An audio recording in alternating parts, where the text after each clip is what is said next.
My shift starts at midnight. I work as a night guard at a cemetery just outside a small town. It's quiet here, too quiet sometimes. I sit in a small shack near the front gate, watching a few camera screens and walking the paths every hour. That's the job, 3 hours, midnight to 3 a.m. Then I go home. Most nights, nothing happens. Just trees, old headstones, and dirt paths. Once in a while, a deer wanders in. Once, I caught some teens sneaking around with beer. That was the most exciting thing in months. But that night, the one I'm about to tell you about, it started like all the others. Still, I felt off, like the air was thicker, like I was being watched, even though no one else was around. I remember sitting in the shack, flipping through an old logbook. The pages were yellow and full of scribbles from guards before me. Most wrote boring things like 1 a.m., all clear. Some nights I write stuff like that too. The graveyard is big. There's a section for soldiers, one for families, and a small area in the back just for babies. That part always makes me feel weird. Little tiny headstones. Quiet, like the rest of the place, but heavier somehow. Around 12:30, I stood up to do my first patrol. I grabbed my flashlight and started walking the main path. Gravel crunched under my boots. My breath fogged a little. I checked the front gate, walked past the tall angel statue, then headed toward the center. Everything seemed normal, but when I reached the split in the path, one side going to the older graves, the other to the infant section, I noticed something strange. A light was flickering. There are a few lampposts along the path. They're old and buzz a little, but they usually stay on. This one was near the baby graves. It blinked once, then again, then went dark. A second later, it came back on. That's when I stopped walking. It's not rare for lights to flicker, but this one hadn't done that before. I'd been out here every night for weeks. I knew this place. I stood still, just watching the lamp. It flickered again, off, on, off. Something about it made me nervous. I looked down that path. All I saw were the small headstones and a row of trees beyond the fence. I thought, should I go check it out? Part of me didn't want to. I don't know why. Just a bad feeling. But it's my job. So I moved forward, slowly. My flashlight beam shook a little. I passed the sign that said, Little Soul's Garden, the name of the infant section. The lamp above flickered again. My heart was beating faster now. I aimed my light at the ground and saw nothing strange. No footprints, no trash, nothing moved. But that feeling didn't go away. I turned in a slow circle, scanning the graves. Nothing, just quiet stone and soft dirt. Then the lamp went out completely. I waited for it to come back on, but it didn't. I took one more look around, then turned back. As I walked away, I glanced over my shoulder. Still nothing, but my neck tingled, like someone was staring at me from behind a headstone. I walked faster, back at the shack. I shut the door and locked it. My hands felt cold. I stared at the screen that showed the camera feed for that section. The lamp was off. The rest of the path looked still. I told myself it was just a bad bulb. That's what I told myself. But deep down, I knew this shift was going to be different. Very different. I was halfway through my patrol when I saw it. A small shape, right near the back fence. It wasn't moving at first. I thought it was just a trash bag, or maybe a stray cat. It was kind of low to the ground and bunched up, like it was curled in on itself. My flashlight didn't reach that far, so I squinted, trying to see. It didn't move, not even a little. I stood there a few seconds. My boots were planted in the dirt, and my stomach felt strange. I didn't hear anything. No bugs, no wind, just nothing. I took a step forward, then another. Still, no movement. The shape just sat there by the fence, right between two old trees. It looked soft, kind of round, too small to be a person, but something about it didn't feel right. "Hey," I said out loud, trying to sound tough. "Who's there?" No answer. I walked slowly. My flashlight beam bounced with each step. My hand was a little shaky, so the light kept jumping. I got closer, 30 feet, 20.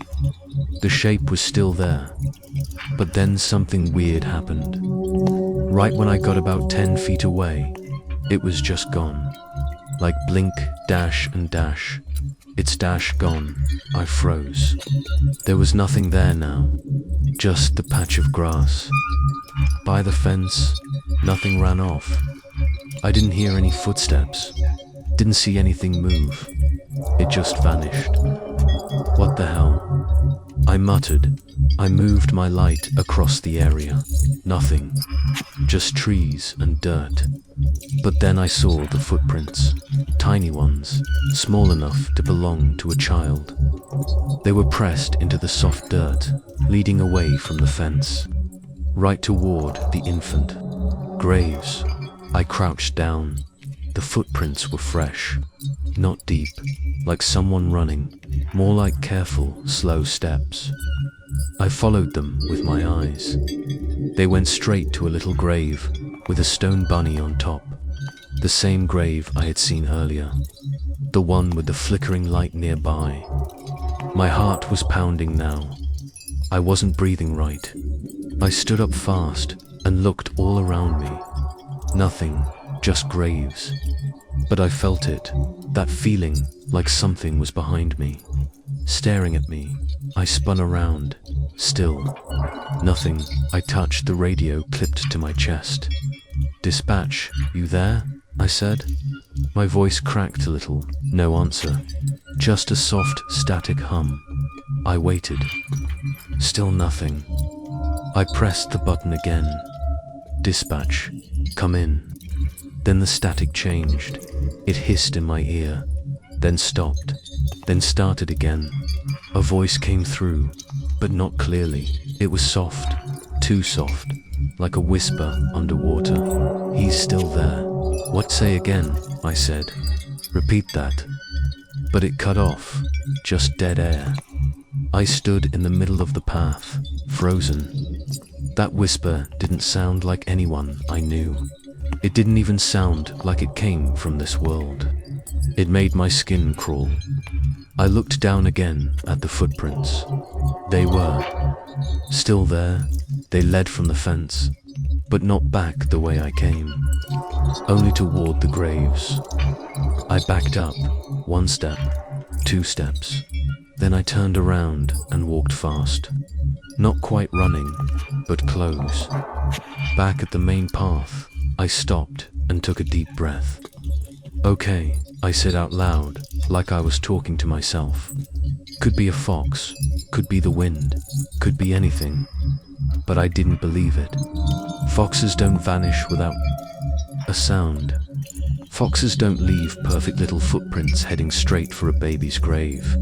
And foxes, sure as hell, don't whisper into a walkie-talkie. I stood there a long time, my hand still on the radio, my flashlight shaking a little in my grip. Then I turned back toward the shack. I didn't even finish the patrol. I just wanted to be near the door, near the lights, near anything that didn't feel wrong. That was the first time I thought about leaving the job, but I didn't. I wish I had. It was about 1:15 a.m. when I felt like I had to go back to the baby section. I didn't want to, Not after what I saw earlier, but something was pulling me there, like I had forgotten something, like something was waiting. Grabbed my flashlight and walked back out. The graveyard was still quiet. The trees weren't moving. The lights were dim, but none of them were flickering now. I followed the path until I reached the sign again, Little Sauce Garden. I stopped right there. My stomach was tight. I felt like I was going to be sick. I turned on the flashlight and slowly walked in. The graves were all in neat rows. Small headstones, little toys and stuffed animals sat near some of them. I saw a balloon tied to one post. It had a cartoon bear on it. The string was swaying, but there was no wind. I kept walking, then I saw it. I stopped cold. One of the graves was open, not fully. Just the top part of the little white casket was sticking out of the dirt. The lid was half open. I stared at it, frozen. My light shook in my hand. I took one step closer, then another. The dirt around the casket was pushed out, like something had come up, not like someone had dug it down. There was no shovel, no hole, just loose dirt, and the casket sticking out. My heart was beating too fast. I felt cold sweat on my neck. The lid of the tiny casket was cracked open, just an inch or two, not wide, just enough to see the inside lining. It was soft and white, like a crib, clean, too clean. I looked closer. There was no sign of damage. The lock wasn't broken. There were no scratches, no fingerprints, no shovel marks. It didn't look like someone opened it. It looked like it opened by itself.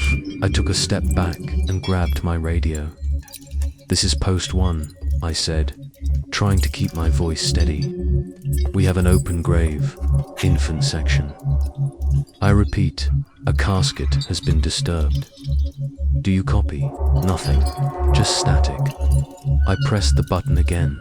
"Dispatch, come in." Still nothing. "Hello," I said. That's when I heard it. A baby got crying. It wasn't close. It sounded far away, but clear, like a soft, slow wail floating through the trees. I turned fast, shining my light all around. "Hello," I yelled. "Is someone out here?" The crying stopped. I stood there, shaking. No footsteps. No voices, no animals, just silence.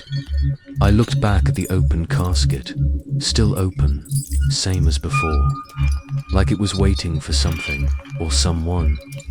I walked in a circle around it, checking the ground.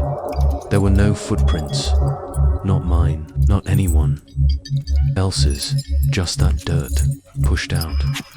I didn't want to get closer. I didn't want to see if there was anything inside, but I had to. I crouched down slowly. My flashlight beam slid across the open lid. It looked empty, but I couldn't be sure. I didn't see anything move, but I didn't feel alone. I grabbed my radio again. "Post 1, this is urgent. Please respond. There's something wrong out here." Still nothing. Then the crying started again, this time from the other side of the graveyard. I stood up fast and turned toward the sound. My light hit trees, headstones, nothing else. The crying kept going, soft, sad. Then it stopped again. I was done. I turned and walked fast back to the shack. I didn't run, but I wanted to. When I got inside, I locked the door. I sat down in the chair, holding the flashlight in both hands. My boots were covered in dirt dot. I didn't know what to do. I didn't want to call the police and sound crazy, but I knew what I saw. The grave was open, and it didn't look like someone dug it up. It looked like something small crawled out. I went back the next night. I shouldn't have. But I had to know more. I kept thinking about the baby's casket, how the dirt looked pushed out, how the crying seemed to move through the graveyard. I couldn't stop thinking about it. I waited until the middle of my shift to go back to the infant section. I walked slow, flashlight in hand. I didn't hear anything this time. No crying, no whispers, but the grave was still there. The dirt was still messy. The casket was still half out. The lid was still cracked open. I shined my light on the headstone. That's when I saw the name, Isla May, 3 months old. The name made my chest tighten. I didn't know why at first, but I had seen it somewhere before. I just couldn't remember where. I stared at it for a long time. Then I walked back to the shack. I needed to check the records. There's an old metal file cabinet in the back of the office. Most guards never touch it, but it has burial logs going back years. I opened the drawer and flipped through the papers. It didn't take long. There she was, Illa May Winters, buried in this cemetery 12 years ago. Cause of death, unknown medical issue. Her plot number matched the grave I saw. But here's the strange part. There was another paper clipped to her file. It was dated last week. Report, vandalism near infant section. Disturbed grave noted. Recovered items, stuffed rabbit, pacifier, soil footprints. Name on headstone, Ila May. I read it twice, then a third time. If this report was real, someone had already found her grave messed up before I did. Just a week ago, but no one told me. No one mentioned it during shift training. No one left notes in the guard log. Nothing. I sat back in the chair. My head felt heavy. Why her? Why was her grave opening? And how could a baby buried 12 years ago still be doing anything? I opened the logbook we use for daily notes, the same one I was flipping through the night before. I checked the past week. Every night had the same notes, all clear. No mention of anything strange. No mention of Isla May. I leaned back and stared at the ceiling. Then I opened the desk drawer and found something else. A photo. It was black and white. Looked like it was taken from a distance. It showed the infant section. In the corner of the photo, there was a shape. Small, dark, low to the ground. Someone had circled it in red pen and written one word underneath, crawling. I dropped the picture on the desk. My throat was dry.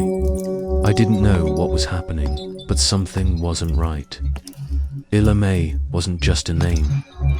She was part of something people didn't want to talk about, something that wasn't staying buried. I closed the file, locked the drawer, and sat still for a long time. That name kept repeating in my head, Isla May. Isla May, like I had said it before, like I had whispered it in a dream. After what I found in the records, I didn't want to go back out there, so I stayed in the shack. I locked the door, sat down, and turned the security monitor toward me. I needed to see the camera feed, especially the one pointed at Isla May's grave. I hit the rewind button and went back to 1 a.m. That's when I had started the patrol. The screen showed the infant section. Everything looked normal at first. The graves, the trees. The path light was still on. I watched myself walk into view around 1:08 a.m. My flashlight flickered as I passed by. Then I disappeared off screen. I let the footage play. 1:10 a.m. Nothing. Just still graves and soft light. 1:12 a.m. Then at 1:13 a.m. the camera glitched. Just for a second, the screen jumped and went blurry. Then it came back. But now something was different. There was a figure right beside Ela May's grave. I leaned closer. It was small, child-sized, not clear, just a dark shadow, shaped like a little person. No face, no clothes, just shape. It didn't walk into frame, it just appeared. I paused the footage. My hands were cold. I tapped the arrow to move frame by frame. The figure didn't move. It just stood there, facing the grave. I went one frame forward. It was still there. One more frame, gone. Just like that. It didn't walk away. It didn't fade. It just vanished. I played it again, slower this time. Glitch, shadow appears, stands still, then disappears. That's it. I checked the time again. 1:13 a.m. That was the exact minute I remember hearing the baby cry. I tried zooming in, but the camera's quality was bad. Still, I could see enough. That shape wasn't made by wind, or animals, or camera tricks. It looked like a child, and it was standing next to a grave that shouldn't be open. I backed up the footage again, checked before 1:13. Nothing, no movement. No shadow, just empty grass. Then dash, bam, dash, it was there and gone. My mouth felt dry. My heart was pounding. I didn't blink for a while. I reached for the phone to call someone, anyone. But before I could pick it up, all the lights went out. Inside the shack, outside the shack, everything. The camera screens turned black. The little fan in the corner stopped spinning. The air felt heavy. I sat in the dark, holding the flashlight. I clicked it on fast. The beam hit the walls and bounced back at me. I was breathing hard. Then I heard something. Not outside, inside. It was soft. Faint dot, breathing, but not mine. Slow, shaky breathing. Like someone trying not to cry. I turned the flashlight toward the back of the shack. There was nothing there. I stood up and pointed it at the corner. Still nothing, but I could still hear it. Inhale, pause, exhale. It sounded like it was right behind me. I spun around. Nothing. The sound stopped. I backed toward the wall and kept the light up. I felt like if I turned it off, something would be standing right in front of me. The power came back.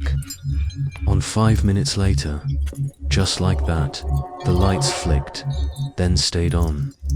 The fans spun again. The cameras came back. I ran to the monitor.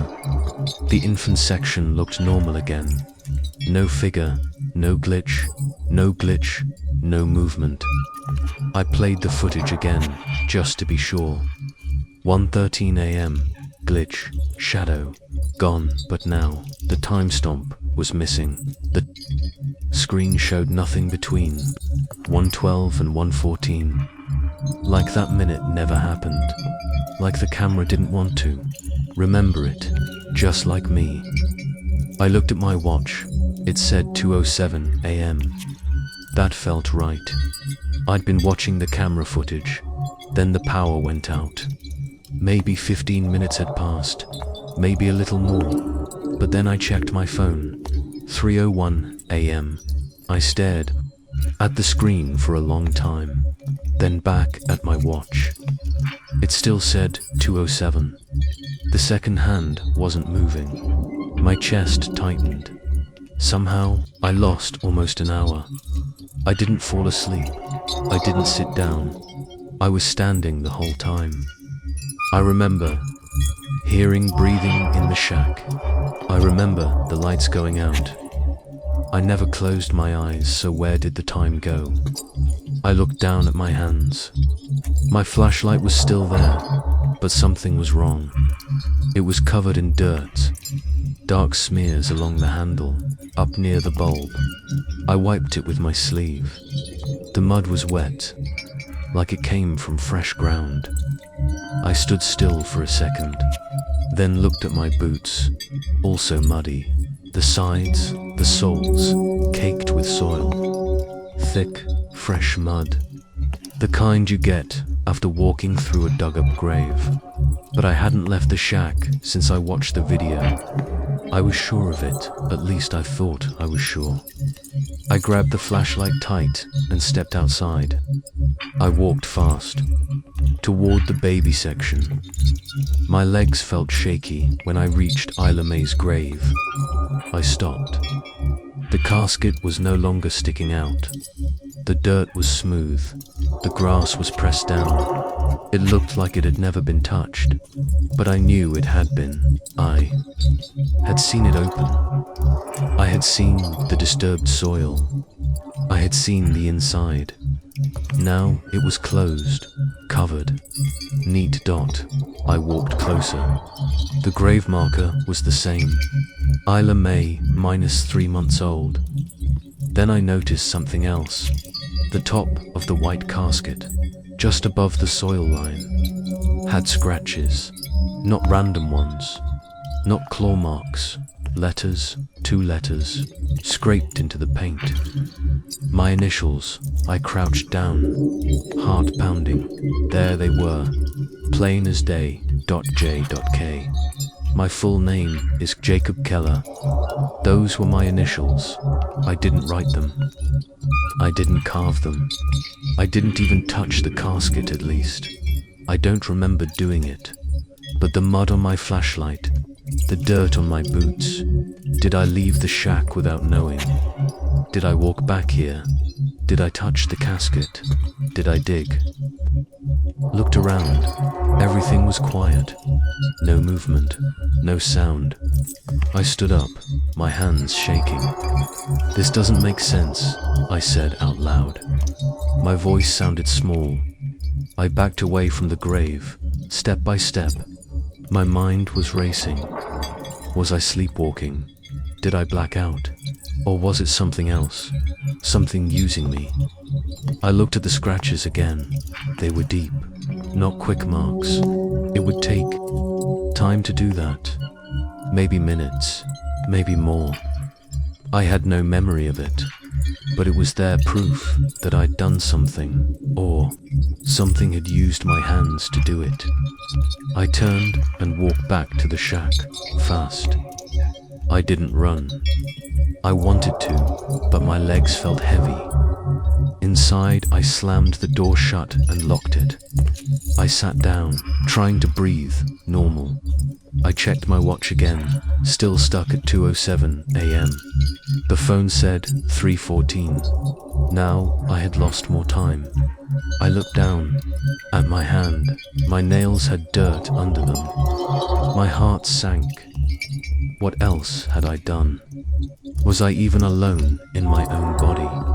Or was something crawling in with me?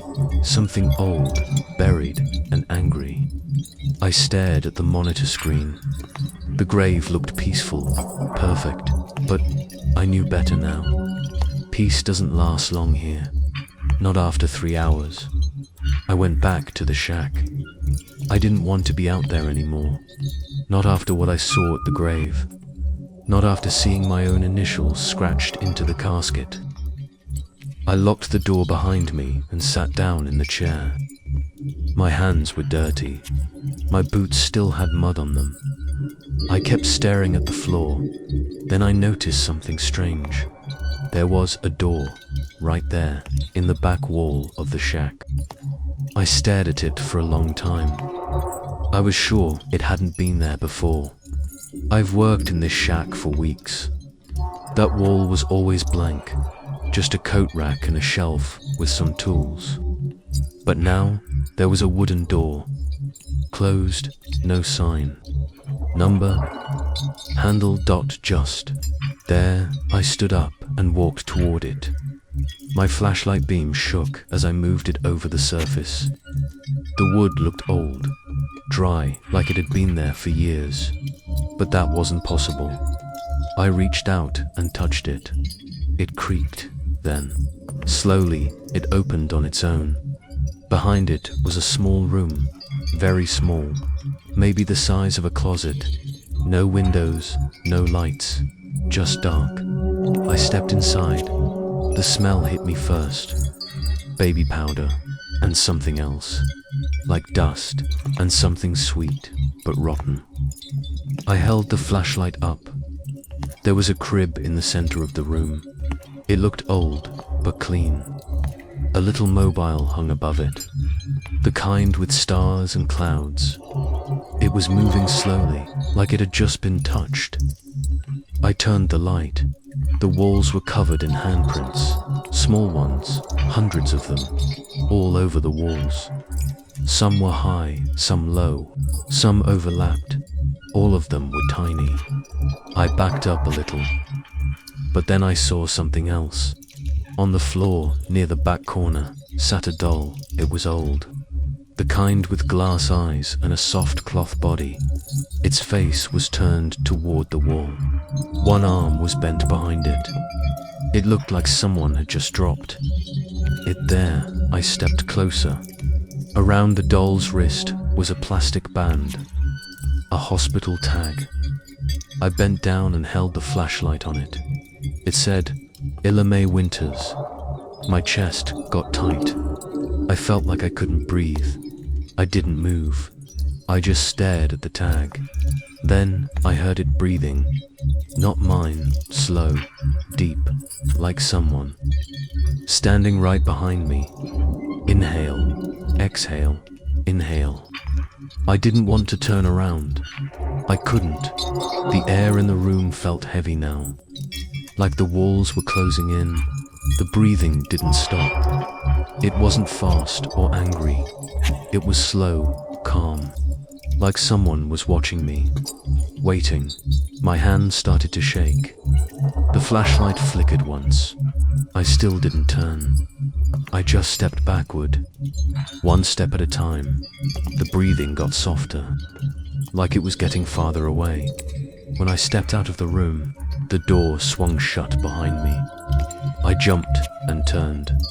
The door was gone, back to a blank wall. No handle, no crack, no hinges, just smooth wood, like nothing had ever been there. I stood there, staring. Then I heard one last thing, a soft giggle from inside the wall. It didn't sound mean. It didn't sound happy either. It just sounded wrong. I didn't open that wall again. I didn't touch anything. I sat back down and waited for my shift to end, and I never spoke a word about the room until now. I ran. I didn't think. I didn't stop. I just ran from the shack, past the path, straight to the caretaker's shed at the far end of the graveyard. The door was always locked, but tonight it wasn't. It creaked open when I grabbed the handle. Inside, it smelled like old wood and oil. I shut the door behind me and turned on the light. Boxes, shelves, tools, a dusty desk in the corner. I needed answers. I started pulling open drawers. Most were filled with junk batteries, broken radios, gloves. But then I found a thin file box under the desk. I opened it. Inside were old cemetery reports. Years and years of them, all handwritten or typed on yellow paper. I flipped through fast, searching for one name, Isla May. I finally found her. Isla May Winters, buried 12 years ago. Death listed as sudden infant death under review. Nothing special written, just like any other baby.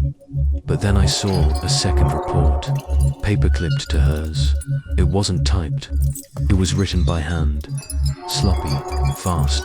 The top said, "Follow-up report, Isla May, confidential." The note below was short. Just a few lines. She was buried once, but she came back. Buried again. Won't stay gone. I just stood there, staring at it. Buried once, buried again. What did that mean? I looked at the name signed at the bottom. No first name, just Keller, my last name. I dropped the paper. My hands were shaking. That's when something clicked in my head. A memory I had buried for a long time. 12 years ago, I was a teenager. 14, my mum worked at the funeral home next to this cemetery. Sometimes she brought me with her when she stayed late. She'd let me read or help carry flowers. One night, she took me into the viewing room.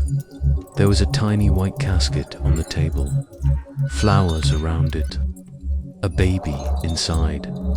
She said, "Don't look too close," but I did. I remember standing on my toes to see inside.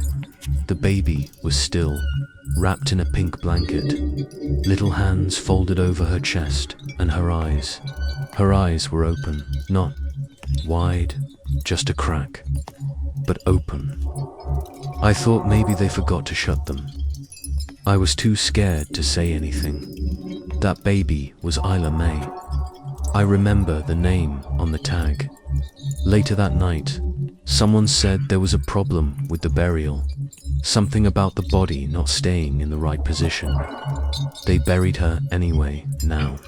Here I was, 12 years later, staring at a report that said she came back, and someone tried to bury her again, but she didn't stay gone. I picked up the paper and backed away from the desk. My mouth felt dry. My legs felt weak. I said out loud, what did I see back then? Because now I was sure it wasn't just a dead baby in that casket. Something was wrong back then and now. Maybe she wasn't fully gone, or maybe something else came with her. Whatever it wasn't finished, and now it was back, and I was part of it. I didn't sleep. I sat in the security shack for hours, holding the file I found in the shed. The note said Ela was buried twice, but she came back. I kept thinking about that night 12 years ago when I saw her in the funeral home. Her eyes had been open. I thought I imagined it, but I didn't. Now I know I didn't. I watched the sky change color through the window. It was almost morning. Birds were starting to chirp in the trees. It sounded normal. Too normal. I didn't feel normal. My head felt heavy. My skin was cold and wet with sweat. I kept hearing breathing even when I was alone. Every time I blinked, I saw something standing in the corner. Something small. Still, I decided to go back to the grave one more time. I don't even know why. Maybe I needed to see it again. Maybe I needed to be sure it was really there, or really gone. I walked slowly. No flashlight this time. The sun was rising behind the trees. There was just enough light to see the path. When I reached the baby section, I stopped. The grave looked perfect. The dirt was smooth. Pressed down, the grass was even, like no one had touched it, like it had never been disturbed at all. I stepped closer. My boots crunched on the gravel. The headstone was clean, white, no scratches, no mud, no initials. The name was there. Isla May, -3 months old. I crouched down.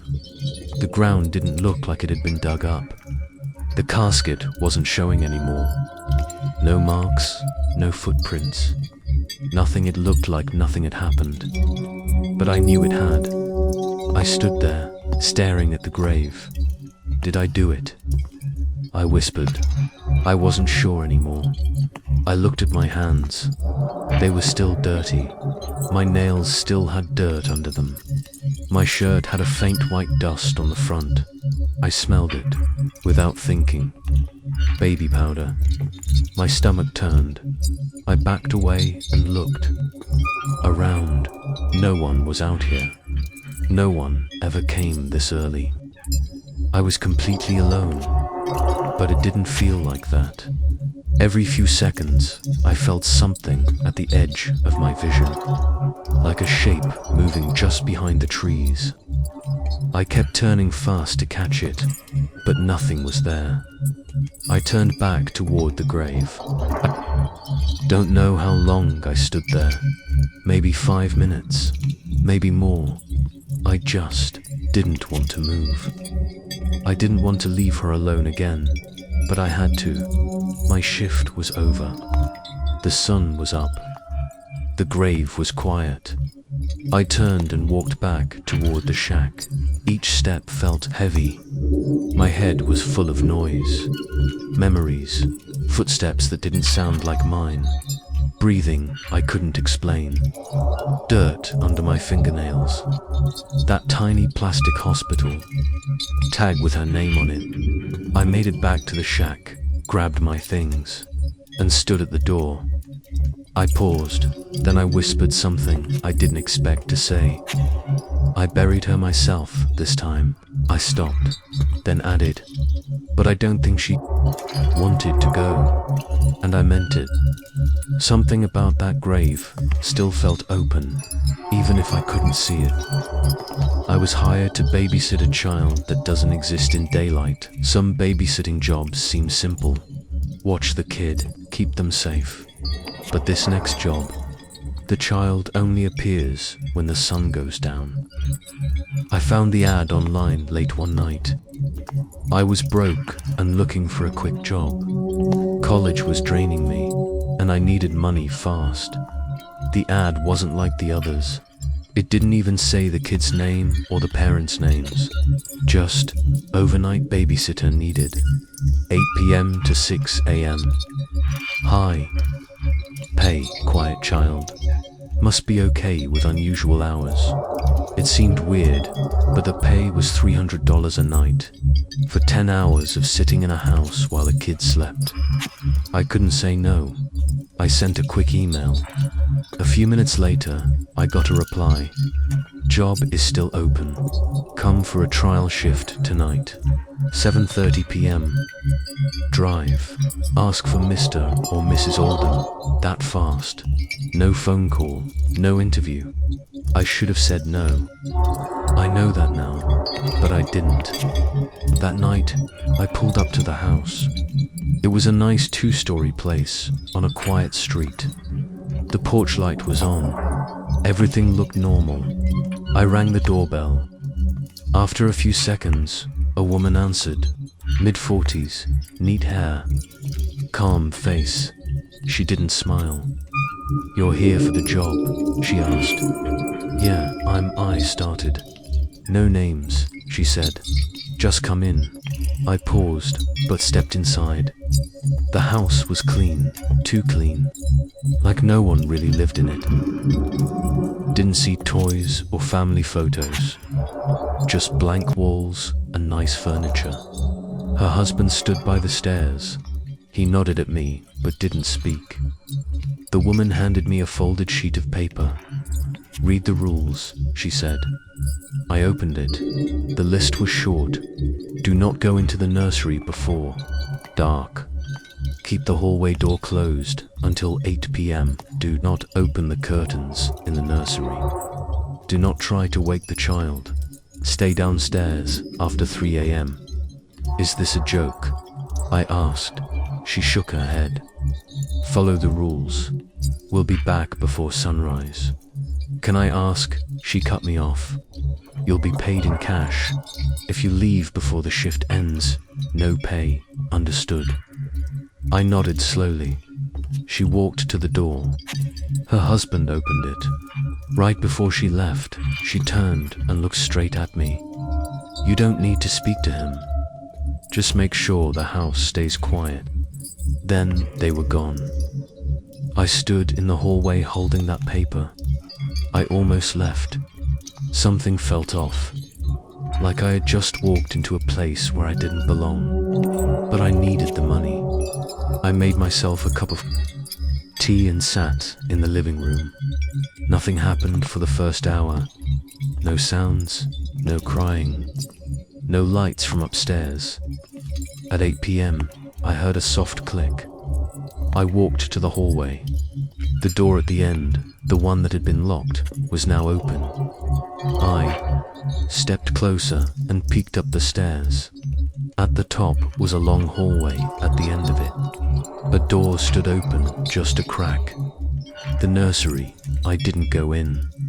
Not yet. I just stood there, staring at that dark hallway. It was too quiet, like the house was holding its breath. That's when I noticed the time. Again, 8:01 p.m. And I remembered the first rule. Do not go into the nursery before dark. But now it was dark, and the door was open, like something was waiting. I got to the house just before 7:30 p.m. It was on Wren Hill Drive, a clean street with tall trees and big houses. The one I was going to looked perfect. White paint, black shutters, little lights along the front path. I walked up the steps and rang the bell. The same woman from the email opened the door. She wore a plain grey dress. Her hair was tight in a bun. She looked at me, then stepped aside without saying anything. I walked in. The inside of the house felt too clean, like one of those model homes they show in magazines. Everything was in the right place, not a single thing out of order. No mess, no shoes by the door, no toys. You're right on time, the woman said. Elliot's already asleep. Oh, okay, I said. How old is he? She looked at her husband, who had just come down the stairs. He answered, 4. Neither of them smiled. The woman handed me an envelope. Payment for tonight. We'll be back before sunrise. Then she looked at me hard and said, don't break the rules. I nodded. They both walked to the door. Before they left, she added, the nursery is locked for now. It opens after dark. Don't go upstairs until then. Got it, I said. Then they were gone. I was alone. The house was quiet. No ticking clocks, no TV, just silence. I sat in the living room and looked at the note again. The rules, the first one said. Do not go into the nursery before dark. I checked the time. It was 7:41 p.m. The sun was still up, but just barely. The sky outside the window was turning orange. I stood up and walked around the downstairs, kitchen, dining room, office. Every room looked spotless, like no one ever used them.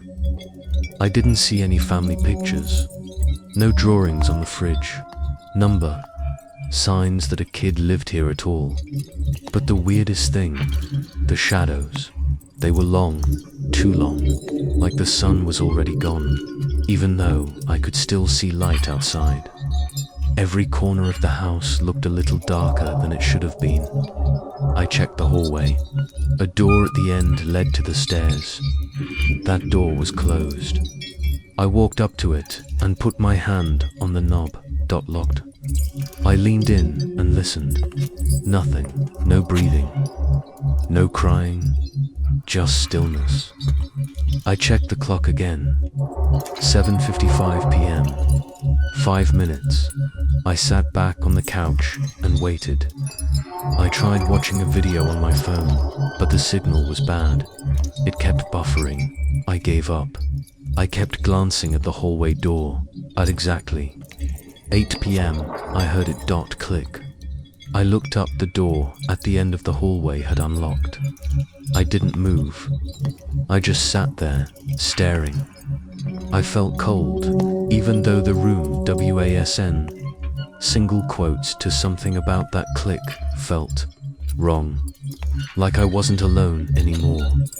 I stood up, slowly, walked to the door. I opened it and looked up the stairs. There it was, the hallway at the very end. I saw a door, just barely open, the nursery. I didn't go up. Not yet. I wasn't ready. I just watched it from the bottom step, and I swear, I thought I saw something move inside the room, something small. I'd waited downstairs until it was fully dark outside. At exactly 8 p.m., I heard the click again. The door at the end of the hallway had unlocked. I stood up slowly and walked toward it. The stairs creaked as I climbed them. The hallway was long and narrow. There were 4 doors, all closed, except the one at the end. The nursery, it was open just a little. I stepped closer. "Hello," I said. No answer. I pushed the door open with my fingers. The room was dim. A small lamp on a table gave off a soft, yellow light. The walls were pale blue. There was a crib, a rocking chair, and shelves with old wooden toys. It didn't look like a modern kid's room, more like something from a long time ago. And then I saw him, sitting on the floor. A small boy, maybe 4 years old, pale skin, thin arms. He wore a grey sweater and dark pants. His hair was neat, like someone had combed it carefully. He didn't look up when I walked in. He just sat there, moving a wooden horse across the floor. I cleared my throat. "Hi, are you Elliot?" He stopped playing, but didn't say anything. "I'm here to watch you tonight," I said. "Your parents had to go out." He looked up at me. That's when I noticed something strange.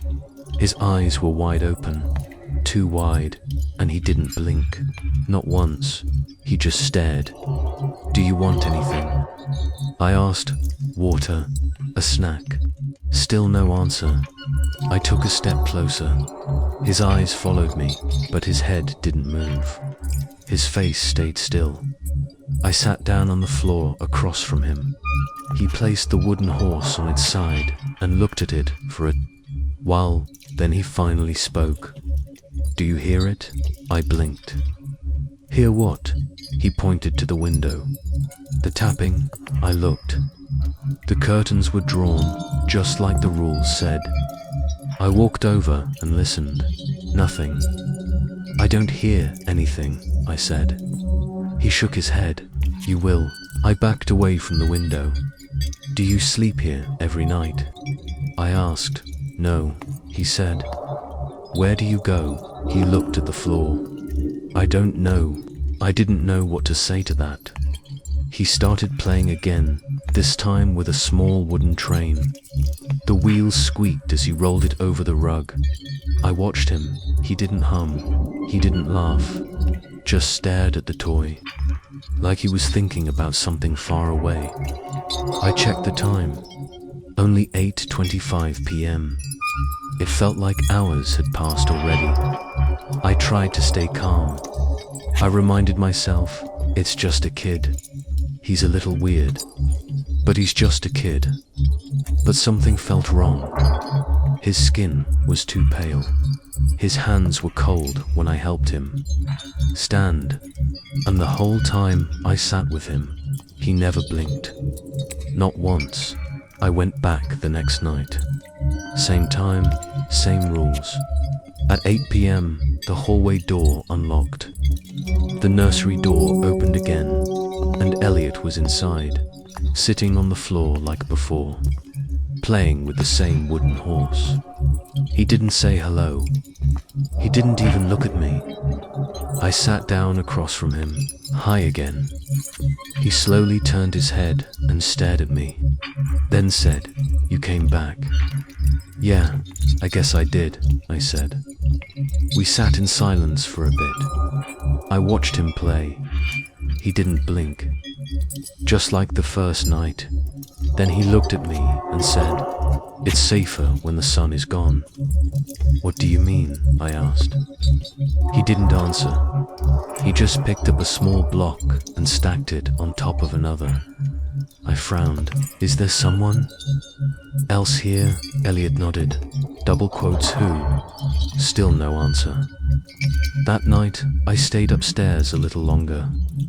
I didn't want to leave him alone, even though he didn't talk much. Around 2:30 a.m., I heard footsteps, slow and heavy, coming from the hallway. I froze. Elliot was right in front of me. He couldn't be walking out there. I stood up and walked to the nursery door. I looked down the hallway. No one was there. I checked every room, all empty. But I still heard the footsteps, like someone was walking right behind me. I rushed back into the nursery. Elliot was still sitting there. He looked up at me and whispered, "He stays in the hallway, but he doesn't like the door open." Looked at the door. I had left it open when I checked the hall. I closed it slowly. Then I asked, "Who is he?" Elliot shook his head. "He watches the windows." I turned toward the nursery window. The curtains were still shut, just like the rules said. But for a second, I thought I saw a shadow move behind them. I didn't look again. The next day, I stayed after sunrise. I wanted to see what happened during the day. I made coffee and waited until the sun came up fully. Then I went upstairs. The nursery door was closed again. I opened it. The room was empty. The crib was neatly made. No toys on the floor. No wooden horse. No blocks. No Elliot. It looked like no one had been in there at all. I checked every corner. Nothing. I even looked under the crib. Still nothing. It was like the whole night hadn't happened. I called the parents. The man picked up. "Is Elliot okay?" I asked. There was a long pause. Then he said, "Everything's fine, thank you." I tried asking more, but he hung up. That night, I came back again. I didn't know why. I just felt like I needed to. At 8 p.m., the door unlocked. The nursery opened.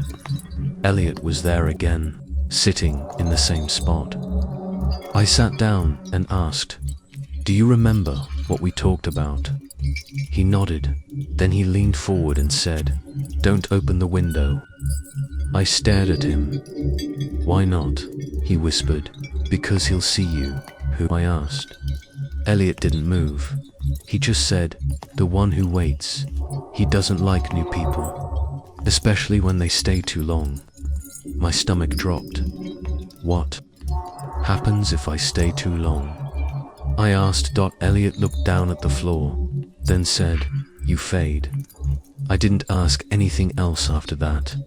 I needed answers. Every night, Elliot showed up after sunset. Every day, he disappeared like he was never there. The nursery locked itself before sunrise. The house always felt different in the light. So I made a plan. I brought my phone and a flashlight. I was going to stay until morning and take a picture of the nursery with Elliot inside. I wanted proof. That night, I waited like usual. At 8 p.m., the hallway door unlocked. The nursery opened, and there he was.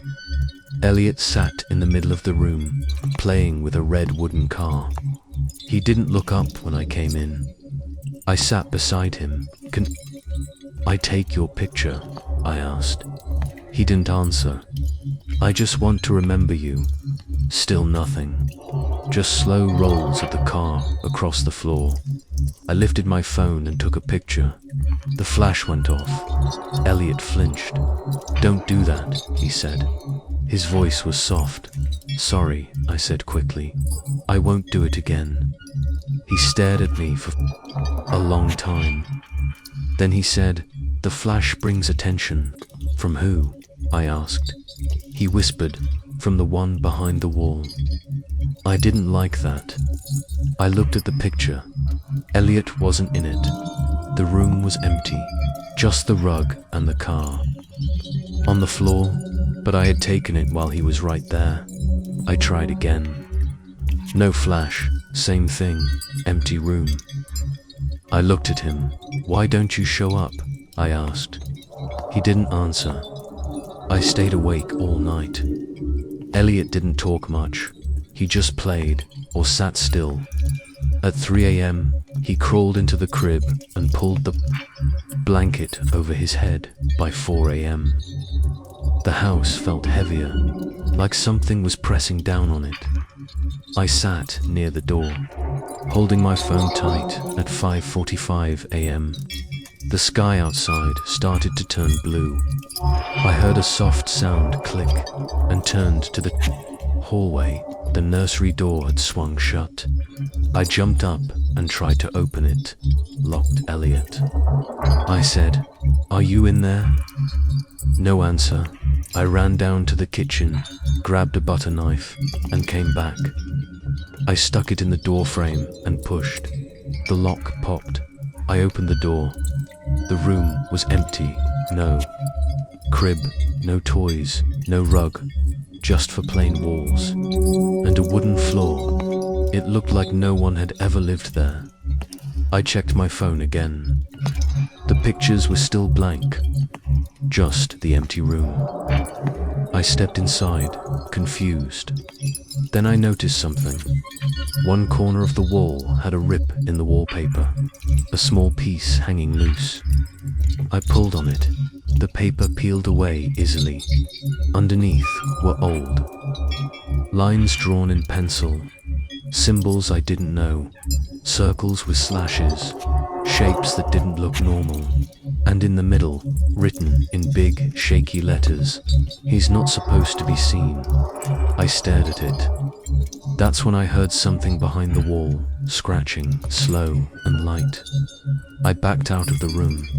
I shut the door and pressed my hand against it. No more sound. I went downstairs and sat on the couch.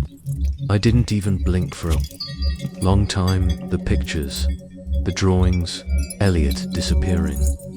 None of this made sense. But I knew one thing now. Whoever he was, he didn't want me looking anymore. I don't know how many nights I've worked in that house now. I stopped counting. Every shift feels the same. I show up at 7:30. The hallway door unlocks at 8. The nursery opens. Elliot is waiting, but it's all starting to blur together. Sometimes I forget what day it is. Sometimes I don't even remember driving home last week. I found mud on my shoes and didn't know where it came from. Elliot hasn't changed. Not on the outside. Same pale skin, same grey sweater, same blank stare, but the way he talks, it's different now. He uses words I didn't think a 4-year-old would know. Once, he said, "They built this house wrong. The walls don't hold." Another time, he whispered, "Before me, there was another." He stopped talking. Then he stopped moving. I asked him what that meant. He didn't answer. A few nights ago, something strange happened. I remember sitting in the living room. It was around 2 a.m. I was drinking tea, watching the hallway. Then I blinked, and suddenly I was sitting on the floor of the nursery. The lights were off. The room was cold. I didn't remember walking upstairs. I didn't remember opening the nursery door, but there I was, sitting cross-legged on the rug, facing Elliot. He was staring at me, not moving. He said, "You were gone for a while." I shook my head. "No, I just got here." Elliot tilted his head. "Not this time. You've been in and out. You're not all here now." I didn't know what to say. My heart was racing. My mouth was dry. I stood up slowly. "What's happening to me?" I asked. He didn't answer. Instead, he pointed to the window. The curtains were still shut, but I saw something move behind them. I didn't look twice. I turned back to him. "What do you mean I'm not all here?" He looked down at his hands and said, "You're staying too long." Then he looked up and his voice got quieter. "You'll fade, too." That word, fade, stuck in my head. I left the room without another word, went downstairs, sat on the couch. I looked at the clock, 3:14 a.m., but it didn't make sense. The last time I checked, it was just past 2 o'clock. Where did the hour go? I didn't feel sleepy. I didn't feel dizzy. I just lost it, like something took it from me. I checked my phone camera. I had opened it earlier in the night to take a picture. There were 3 new photos, all dark, all from inside the nursery. One showed the crib, one showed the rug, and one showed me sitting in the corner, eyes open, not blinking, just staring at the door. I didn't remember taking those. I don't even remember holding the phone. I haven't told anyone. Not that I have anyone to tell. I stopped calling my friends back. I keep sleeping during the day. I think about quitting every time I step inside that house. I want to turn around and leave, but I never do. I go in, the door unlocks, the nursery opens, and Elliot is always waiting. Every night, he says less, but I feel like he knows more, and I can't help thinking, maybe he was never the one fading. One night, around 2 a.m., I heard a thump upstairs. I was sitting in the living room, like always. The lights flickered once. Rain was tapping hard on the windows. Then I heard it again, thump. It came from above the nursery. I didn't even know there was a room above it. I grabbed my flashlight and went upstairs. I stood in the hallway, listening. Everything was quiet now. I looked up. That's when I saw it. A small square in the ceiling, an attic door. It hadn't been there before. I swear I would have noticed it. There was no string to pull it down, just a wooden square, shut tight. I reached up and pushed. Nothing. Locked. I was about to go back downstairs when I heard it again. Creak. The attic door opened on its own, just a little. I stood there, not moving. Then a wooden ladder slowly slid down. I don't know why I climbed it. I just had to. The attic was dark and cold. My flashlight beam hit dust floating in the air. There were boxes stacked in the corners, some old toys, a broken rocking horse, and then I saw the pictures. A whole wall covered in photos. I stepped closer. Each photo showed a child sitting in a nursery, and next to the child, always the same little boy. Elliot. Same pale face, same sweater, same stare. But the other people in the pictures, they were all different. Babysitters, some young, some older, some dressed like it was the 1990s, some even earlier. One looked like she was from the 1960s. There were at least 30 photos, maybe more, and the weirdest part, in every picture, the babysitter looked worse than the last. At first, they were smiling, but then, photo by photo, their faces changed, eyes dull, shoulders slouched, skin pale.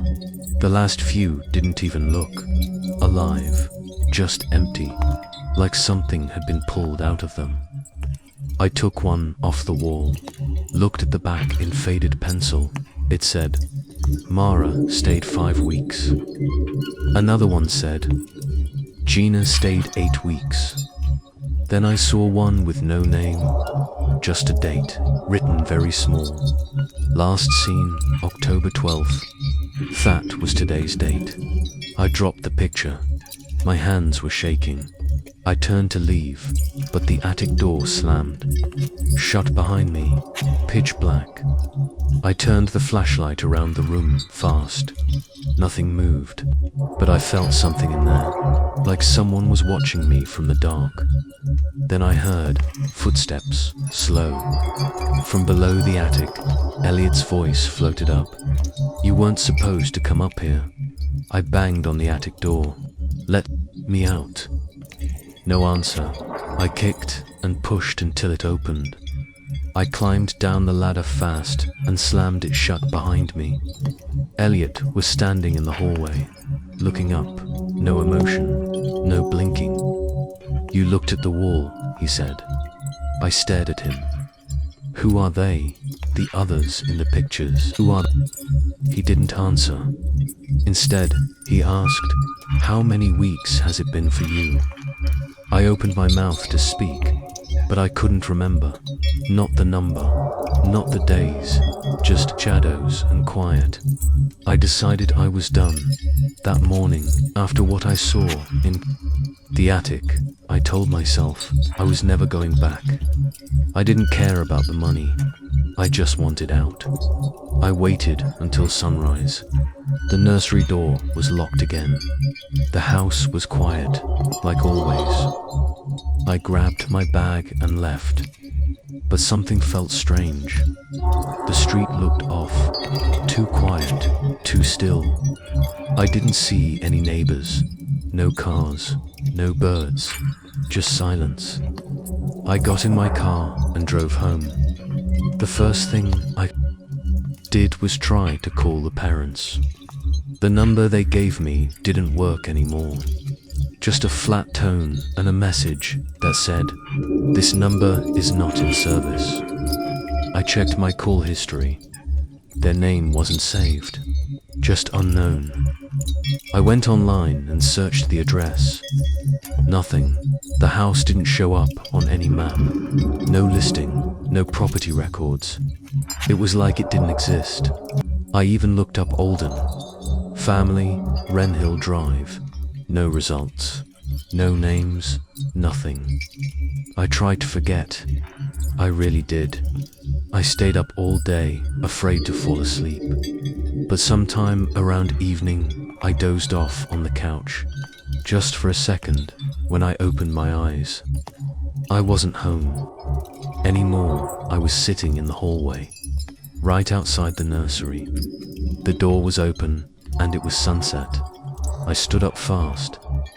My hands were shaking. I ran downstairs and tried to leave. The front door wouldn't open.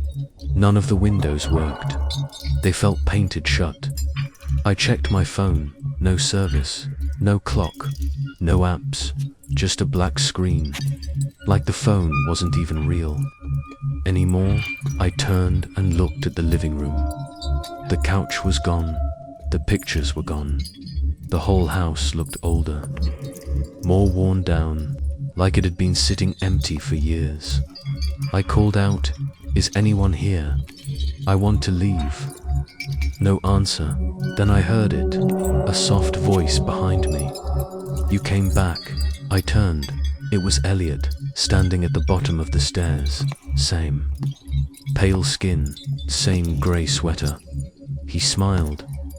It was the first time I ever saw him smile, and I hated it. I stepped back. I didn't mean to. I fell asleep. I didn't want to come back. Elliot tilted his head. "But you're part of it now." "What does that mean?" I asked. He didn't answer. He just walked past me, toward the nursery. I stood frozen, watching him disappear through the doorway. The lamp inside clicked on. The same wooden toys were waiting. Everything was exactly how it had been, like I'd never left at all. I didn't choose to go back. I just woke up there. 1 minute, I was in my own bed. The next, I was sitting at the bottom of the stairs in the Wren Hill house. The hallway door was open. The nursery light was on. It was already dark outside. I didn't remember driving there. I didn't remember unlocking the front door. I just was there, and I couldn't leave. I stood up slowly and looked around. Everything in the house looked different. The wallpaper was peeling. The lights buzzed. The air smelled like dust and something sweet, like flowers left out too long. I walked to the mirror in the hallway to check my face. I don't know why, but the person looking back at me wasn't me. Their skin looked pale and grey. Their eyes were darker than I remembered, like they hadn't slept in days. And for a second, I swear their mouth didn't move when mine did. I stepped back from the mirror. That's when I heard Elliot's voice from the top of the stairs. "You're not you anymore," he said. I looked up. He was standing outside the nursery, holding the wooden horse. "What did you say?" I asked. "You've been here too long," Elliot said. "It's your turn now." "My turn for what?" I asked. He didn't answer. He walked into the nursery and left the door open. I followed him. I didn't want to, but I had no choice. My legs felt like they were moving on their own. Inside the room, nothing had changed.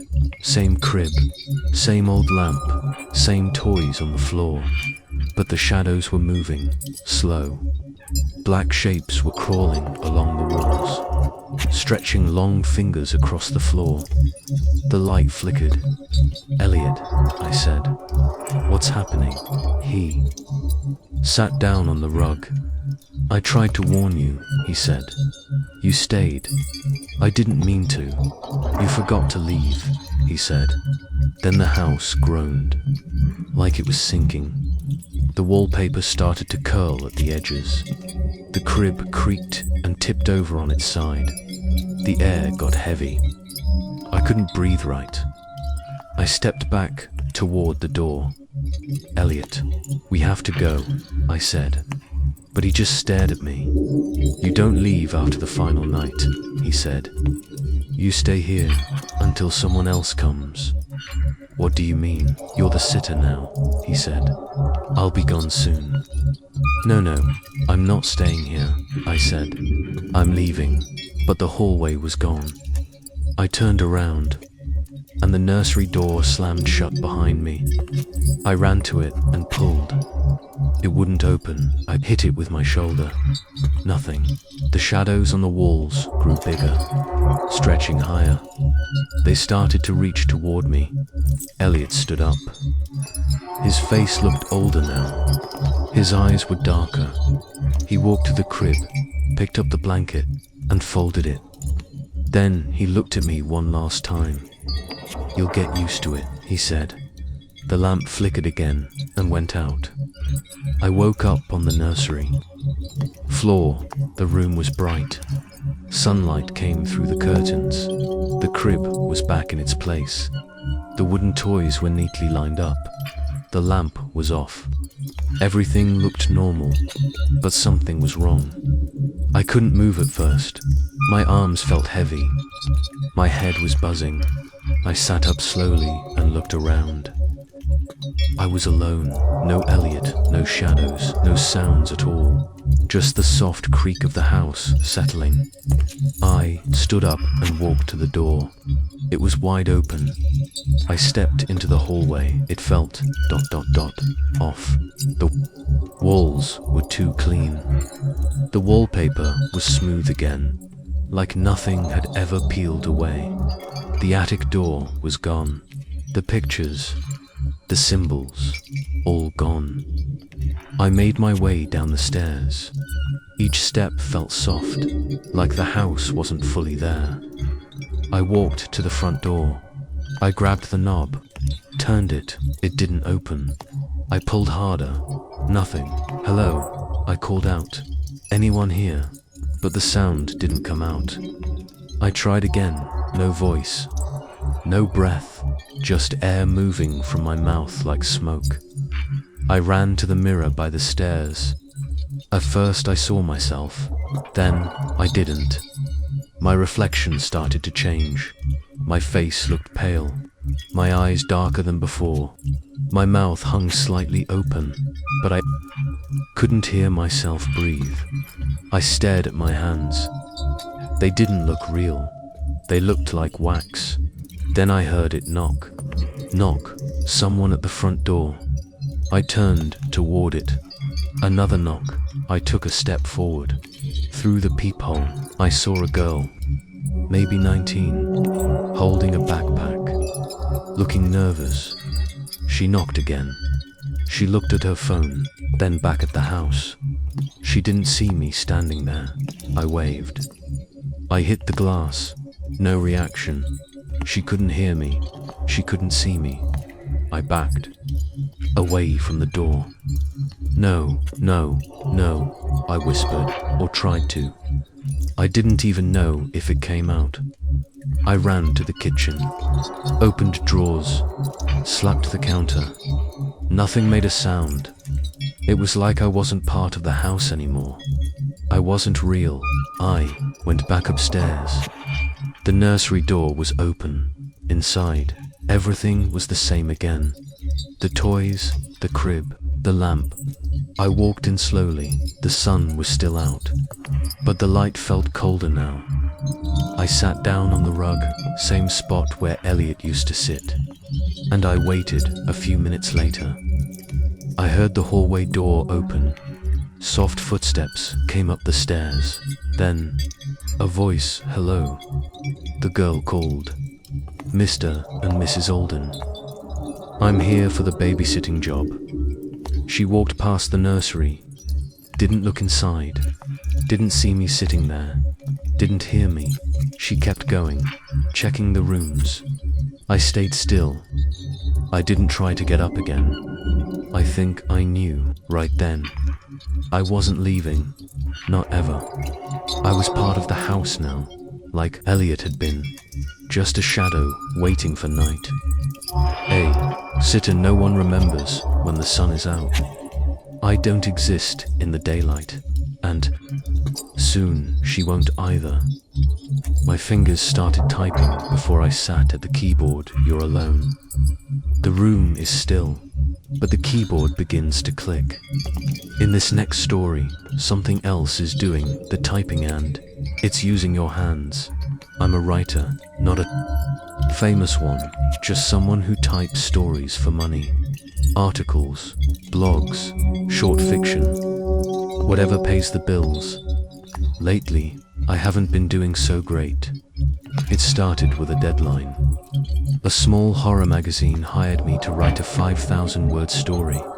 They gave me a week. I said yes. I needed the money. That was 2 weeks ago. I still hadn't written a single line. Every night, I sat at my desk, stared at the blinking cursor, and waited. Nothing came. My brain felt empty. I drank coffee. I paced around. I even tried typing random sentences, but they all sounded wrong. I thought maybe I was just tired or burned out. Then came last Thursday. I had gone to bed early, around 10 p.m., hoping sleep would help. I didn't open my laptop that night. I remember that clearly. I brushed my teeth, left the laptop closed, and went to sleep. But when I woke up around 2 a.m., thirsty and restless, something made me walk back to my desk. I wasn't even planning to write. I just sat down to check my emails. That's when I noticed it. My laptop was open. The screen was on. The writing software was open too. And there were words typed into the blank page. Not a few lines. A full paragraph. I stared at the screen. My hands were shaking. Here's what it said. He sat alone at his desk, the light buzzing above him, fingers still twitching from the last sentence. But the room was quiet now. Too quiet. He didn't hear the door open behind him. I read it twice. Then again, it was good. Really good. The pacing, the style. It felt like something I would write. But I didn't. I know I didn't. I wasn't even awake when this was typed. At first, I thought maybe I had written it in my sleep. I've never done that before, but maybe I was so stressed that I just blacked out. I looked at the file's timestamp. It was saved at 12:41 a.m. I was definitely asleep by then. Still, I didn't panic. Not yet. I told myself maybe I was just tired and I somehow forgot doing it. Maybe I had written it and just didn't remember. That kind of thing happens, right? But something about it bothered me. The paragraph was too clean. No spelling mistakes. No typos. I never write first drafts that perfect. Never. And the detail about the door opening, it felt close, personal, like it was describing me. I stared at the last line again. He didn't hear the door open behind him. I turned around. The room was empty. Still, I got up and checked the apartment. Bathroom, kitchen, front door, all locked. Everything was fine. Nothing out of place. I went back to the desk and sat down. The words were still on the screen. Waiting. I should have deleted them. I should have shut the laptop and walked away. But instead, I saved the file. I even gave it a title. Draft 1. Then, I added one more sentence. But he thought he had locked the door. I don't know why I wrote that. Maybe I was trying to joke with myself, lighten the mood. But the second I typed it, I felt a chill go through my back, like something was watching. Didn't write anything else that night. I just saved the file again and shut the lid. But as I walked back to my bed, I heard a soft clicking sound, like a keyboard, just one or two quiet taps. I told myself it was nothing. Maybe the laptop cooling down, maybe my nerves, but deep down, I already knew that paragraph didn't come from me, and something or someone had started writing. The next morning, I told myself it wasn't a big deal. I probably typed that paragraph in my sleep. Maybe I was just tired and forgot. That happens, right? I opened the file again and read the words. They still felt strange. Not because they were bad, but because they were too good. Better than what I'd been writing lately. I stared at the last line. He didn't hear the door open behind him. It gave me chills, even in daylight. Still, I didn't want to waste it. I needed to finish the story for that magazine, so I added a few more sentences. I tried to match the style. I didn't even think much. The words just flowed by noon. I had a whole page. That night, I went to bed early again. I felt tired, like I had used up all my energy. I didn't open the story again before sleeping. But the next morning, something was different. The file was open, and 2 new paragraphs had been added. They were better than mine. They picked up exactly where I had stopped. Same voice, same tone. It was like someone had read my mind, and then wrote it better. I sat there for a long time, just staring at the screen. I didn't remember writing it. I didn't sleepwalk. I checked the time the file was saved. 3:16 a.m. I was asleep then. Deep asleep. I should have been scared. But I wasn't. Not yet. I was impressed. I copied the new lines and edited them a little. Not much. They were already strong. Then I kept going. I added a few more pages. By the end of the day, I had almost 1,500 words. That's more than I'd written in the last 2 weeks. That night, I left the laptop open on purpose. I wanted to see what would happen. I woke up around 4 a.m. and ran to check.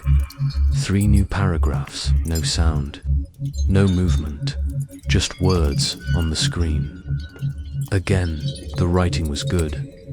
It felt like my story, but sharper, colder, like it knew where the plot was going, even though I didn't. I started to feel weird. Was I doing this in my sleep? Was my brain helping me without me knowing?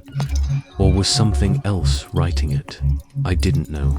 And the strange thing is, I didn't really care. I just wanted the story to keep going.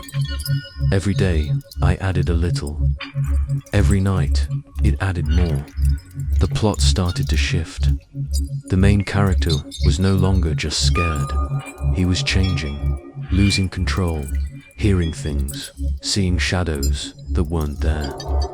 At one point, I stopped trying to plan the ending. I let the night writing guide it. I gave up control. I told myself it was still my story, that I was just letting my creativity work in a strange new way. But deep down, I knew that wasn't true. I was just following what was left for me by the fifth night. I had stopped writing during the day. I waited until morning to see what the story had become. I didn't eat much. I didn't talk to anyone. I didn't answer my phone. All I cared about was the next page. One morning, I woke up to find 5 full pages written. The main character had hurt someone. It wasn't clear how the writing was vague, but there was blood, lots of it. And the way it was written, it was calm, too calm. That's when I started to feel it, a heaviness in my chest. Like something was wrong, but I didn't want to admit it. I didn't stop. I couldn't. It was like I was addicted. Not to writing, to reading what came next. Like someone else had taken over, and I was just the audience now. I sat in front of the screen, eyes wide, hands frozen, whispering to myself, what happens next? And somewhere, I swear, I could feel it. Something was answering. I don't remember walking to the desk. I don't remember sitting down. All I remember is waking up, and my fingers were already typing fast.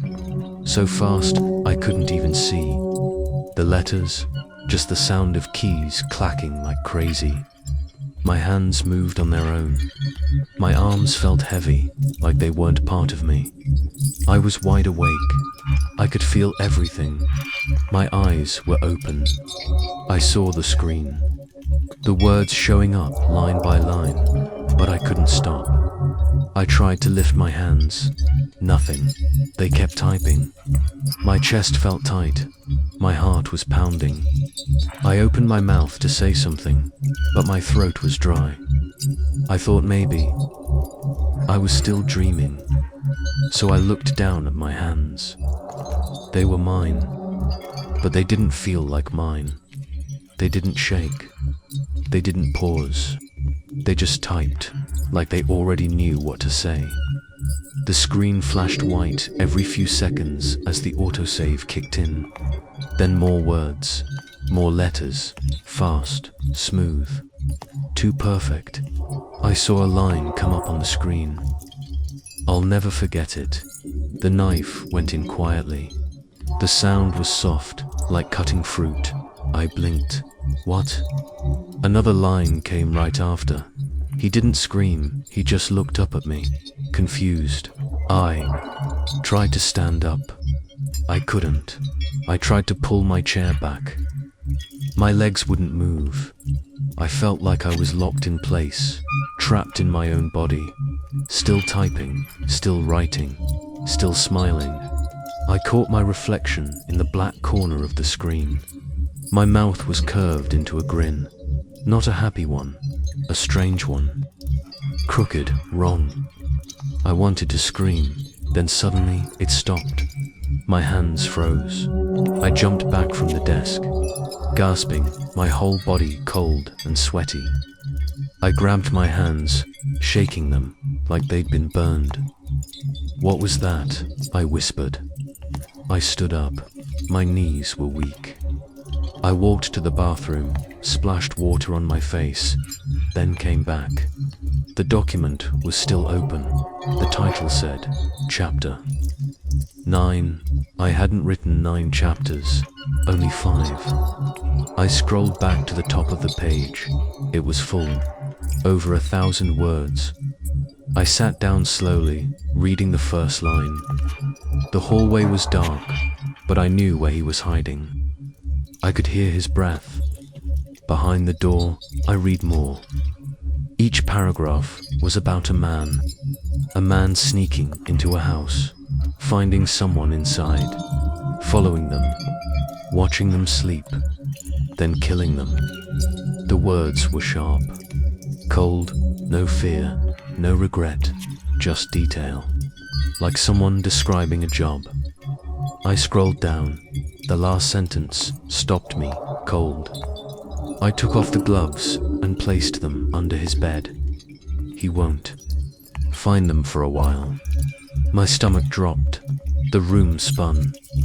I didn't know who the story was about, but it didn't feel like a made-up story anymore. It felt real. I clicked on the file info.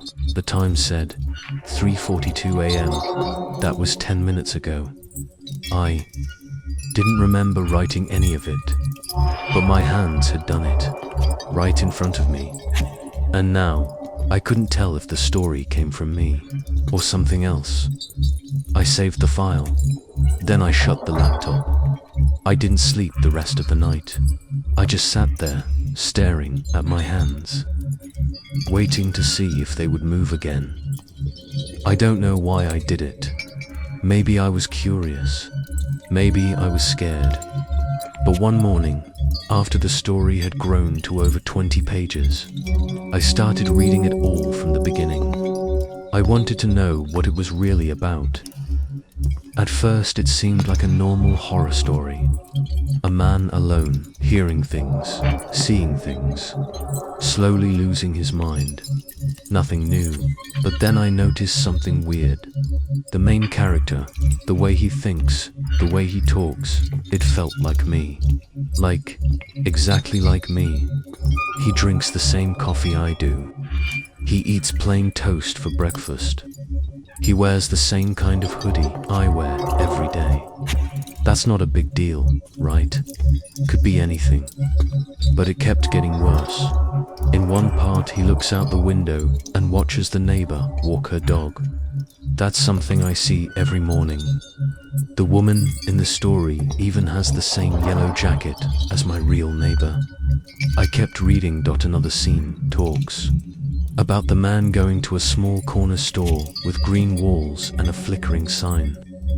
That's the store 2 blocks from my place. And then I got to chapter 7. That's when everything changed. The story suddenly shifts.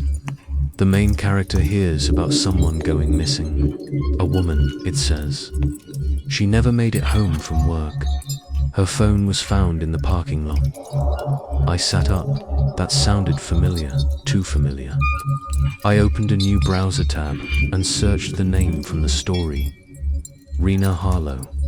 I didn't expect to find anything, but I did. There she was, a real person, a real photo. Black hair, blue sweater. Missing for 3 days. Last seen leaving work, a grocery store downtown. I clicked the article. The date matched. Everything matched. I leaned back in my chair, heart racing. How could this be in my story? I didn't know this woman. I'd never seen her name before. But the story had details. The article didn't even say like what color her backpack was, what kind of car she drove, where she usually parked. That's when I started to panic. This wasn't a story anymore. Not just some spooky tale my brain made up. This was real. I pulled up the full document and used the search tool. I typed in names of people I knew, just to see. My name came up 34 times. That made sense. I'm the writer. Then I typed in my friend's name, Eli. 3 results. Each one was in a chapter I hadn't written. One said, Eli stood in the hallway, looking nervous. He had read too much. That made my stomach twist. I sat there, staring at the screen, not moving. What was this thing I was working on? Who was writing it? And how did it know so much? I used to think I was creating the story. Now it felt like the story was creating me. My fingers started to feel cold. I rubbed them together. Get a grip, I told myself. You're just tired. But I didn't believe that. The room felt too still. My breathing sounded too loud. I checked the time. 2:17 p.m. I hadn't eaten all day. I'd closed the laptop. Then I opened it again. I had to check one more thing. I scrolled to the newest chapter. The first line was already there. He knows now, that's all it said. No name, no location, but I knew it was about me. And I knew the story wasn't over. I needed to stop it. The story had gone too far, too real, too close. It felt like something was inside my computer, inside me, and I didn't know how to fight it. That night, I tried something simple. I unplugged the keyboard. I pulled the cord out hard and dropped it on the floor. Then I sat down and waited. Nothing happened for a minute. Then the screen blinked and words started showing up again. One letter at a time. I froze. The keyboard was unplugged. Still, the words kept typing. You think this will stop me? I stood up fast, breathing hard. No, I whispered. No, no, no. I reached under the desk, pulled out the computer's power cord, and yanked it from the wall. The screen went black. Good. I backed away from the desk and sat on the couch. I stared at the dark screen for a long time. Finally, I felt calm.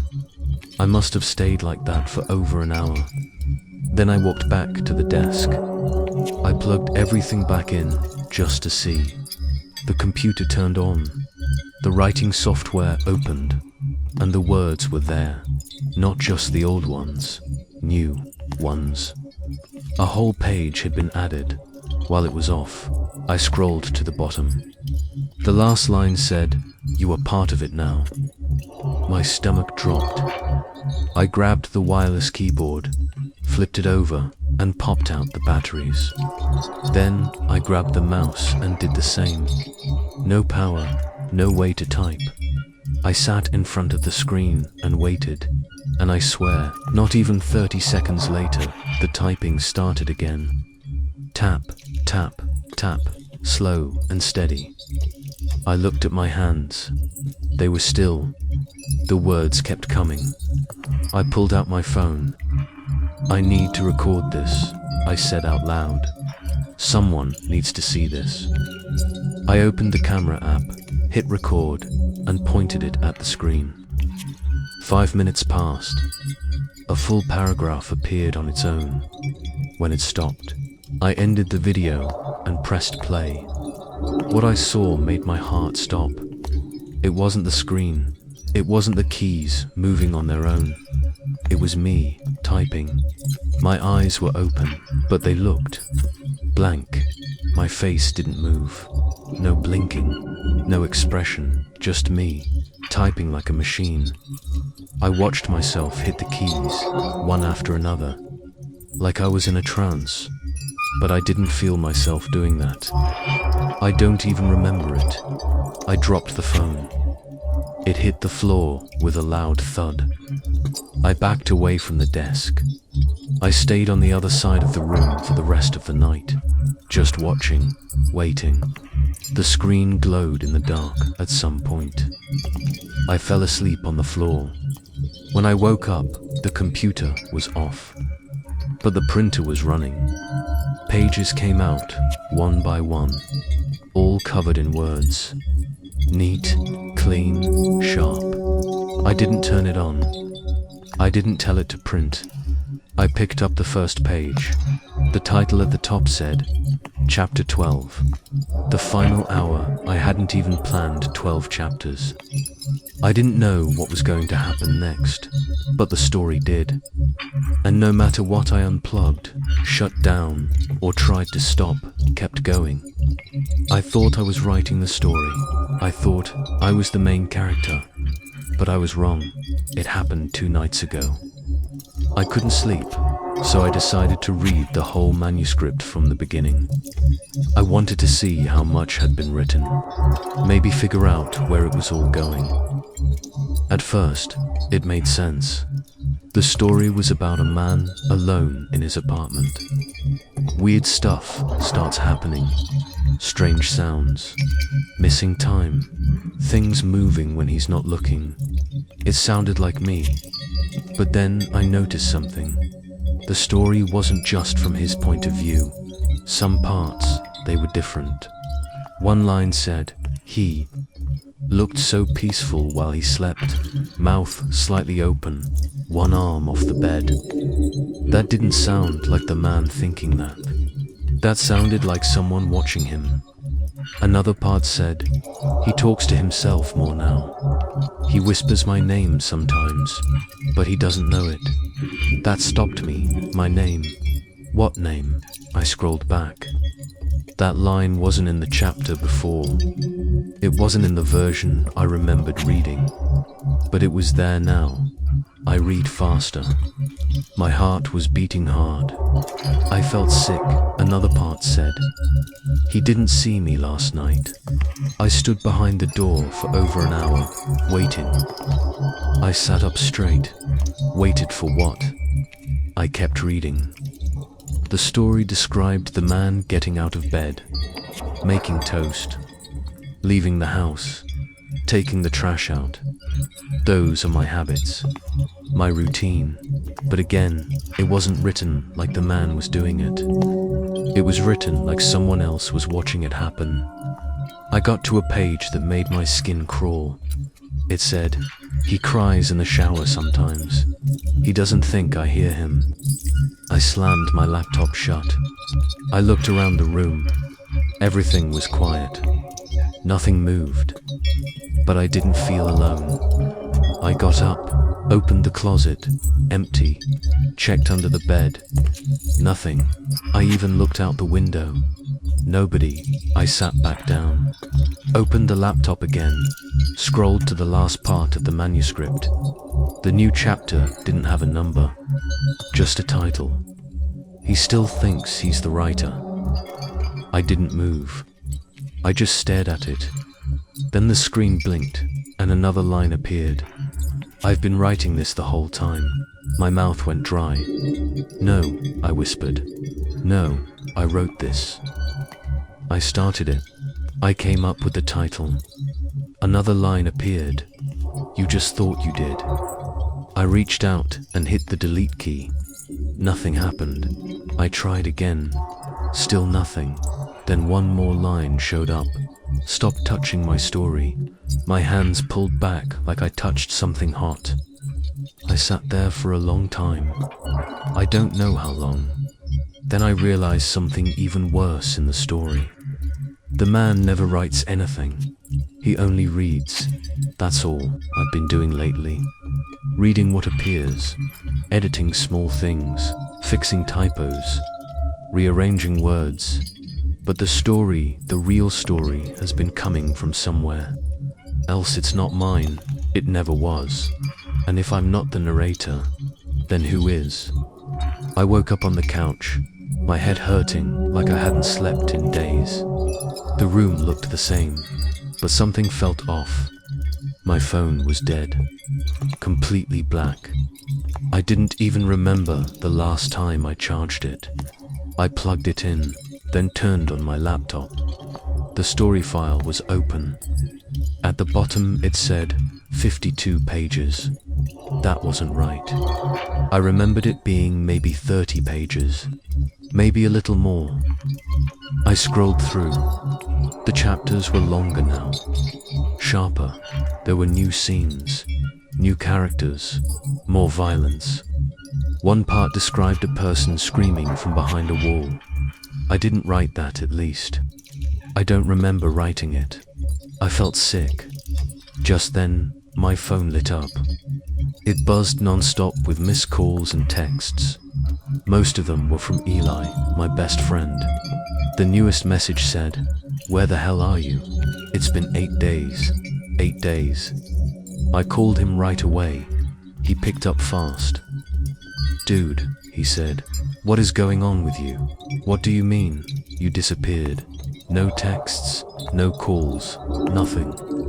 I came by twice and you didn't answer. I thought you were dead." I didn't know what to say. I thought it was Monday. "It's Tuesday, next week," he snapped. "That's not normal, man. You're scaring people." I sat down slowly. My heart was beating fast. "I don't remember any of it," I said. "I thought it was only a day or two." There was silence on the other end. Then he said, "I need to tell you something, but you have to listen." "Okay, last week, something happened to me." He paused. "I got jumped. Walking home from work. 2 guys in masks. One held a knife. The other pushed me into an alley. I stood up. What? Why didn't you tell me?" "I tried. You weren't answering." He kept going. "They didn't take anything. They just stared at me. Then one whispered something in my ear." "What did he say?" Eli was quiet for a second. Then he said your name." I didn't breathe. "You sure?" "Yeah," he said. "He's watching you too." Then they both ran off. I had no words. My whole body felt cold. I opened the story file again and started searching. Chapter 17. That's where I found it. A scene just like what Eli described. A man getting followed, pushed into an alley, a knife, a whisper, and the line, "He said your friend's name," just loud enough to scare him. I read it out loud. Eli said nothing. Then, finally, "What the hell is that?" "I didn't write it," I said. "Then who did?" I didn't answer. I didn't know. After the call, I just sat there. How did the story know? I never knew about the attack. Eli hadn't told anyone. There was nothing online, nothing public, but somehow it was in the file, word for word. I opened my front door just to breathe. The hallway was empty. No footsteps, no sounds. I felt like someone was standing right behind me, but no one was there. I checked the mirror. I looked pale. My eyes were sunken, like I hadn't slept in days. Maybe I hadn't. I walked back to the laptop. There was a new line at the bottom. It said, "He knows now, but it's already too late." I didn't write that. I didn't even touch the keyboard. My hands were still shaking. I sat down and stared at the screen. Somehow, the story was still going, and I wasn't the only one trapped inside it. I couldn't take it anymore. I had to end it. I opened the file. It had over 60 pages now. I didn't even read the newest part. I just scrolled all the way to the bottom, highlighted everything, and hit delete. The screen went blank. I hit save, closed the file, shut the laptop. I sat back in my chair and breathed, for the first time in hours. But when I opened the file again, just to be sure, it was all there. Every word, every chapter. The exact same story, untouched. I didn't panic yet. I copied the file and deleted it again. I even gave it a new name and tried to erase that to dot. Same thing. The story came back every time. Then I unplugged the internet. I turned off cloud saves. I scanned for viruses. Nothing worked. I stared at the screen. "You don't own this," I said. "It's not yours." Then I paused. Why did I say that? Did I mean the story didn't belong to me? Or that I didn't belong to it? I tried to print the whole thing, all 60 pages. The printer groaned, then kicked into gear. Paper slid out, 1 page at a time. I grabbed the fresh stack and marched into the kitchen. lit a match, dropped it into the sink with the pages. They burned fast. The paper turned black and curled at the edges. I felt relief. Real relief, but when? I reached in to sweep out the ashes. I froze. My hands were shaking, and I was crying. Tears were rolling down my face, but I didn't know why. I looked at the ashes. My hands were covered in soot. My mouth was open like I was saying something, but I wasn't. I had been standing there for a long time. Too long, I checked the clock. 40-7 minutes had passed. I didn't remember any of it, just standing there, holding the ashes like they meant something. I ran back to my laptop. The file had opened on its own, but now, it wasn't just the old story. A new section had been added. The title at the top said, Author's Note. I didn't write that. I scrolled down and started reading. The voice, it was mine. The way the sentences sounded. The little words I always use. The same writing habits. It was me, but I didn't remember typing any of it. The note said, You've come this far. You've read every chapter. You've stayed with me through the whole thing. But this story isn't just about me anymore.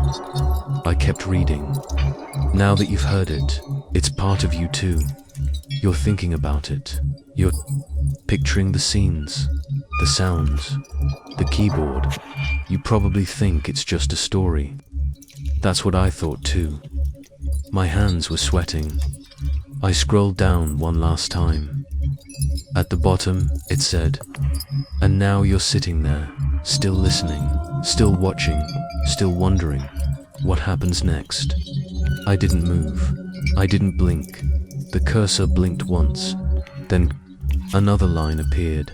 Don't worry, you'll find out soon. I slammed the laptop shut, but deep down, I knew the truth. The real ending was already written, and it wasn't for me anymore. It was for you. I don't know how many days it's been. I stopped counting. I don't eat anymore. I don't sleep. I barely even blink. I just sit here at the desk and type dot or watch myself type. Sometimes my fingers move on their own. Sometimes I move them. But now I can't tell the difference. I don't go outside. I turned my phone off last week. People kept calling. I stopped answering.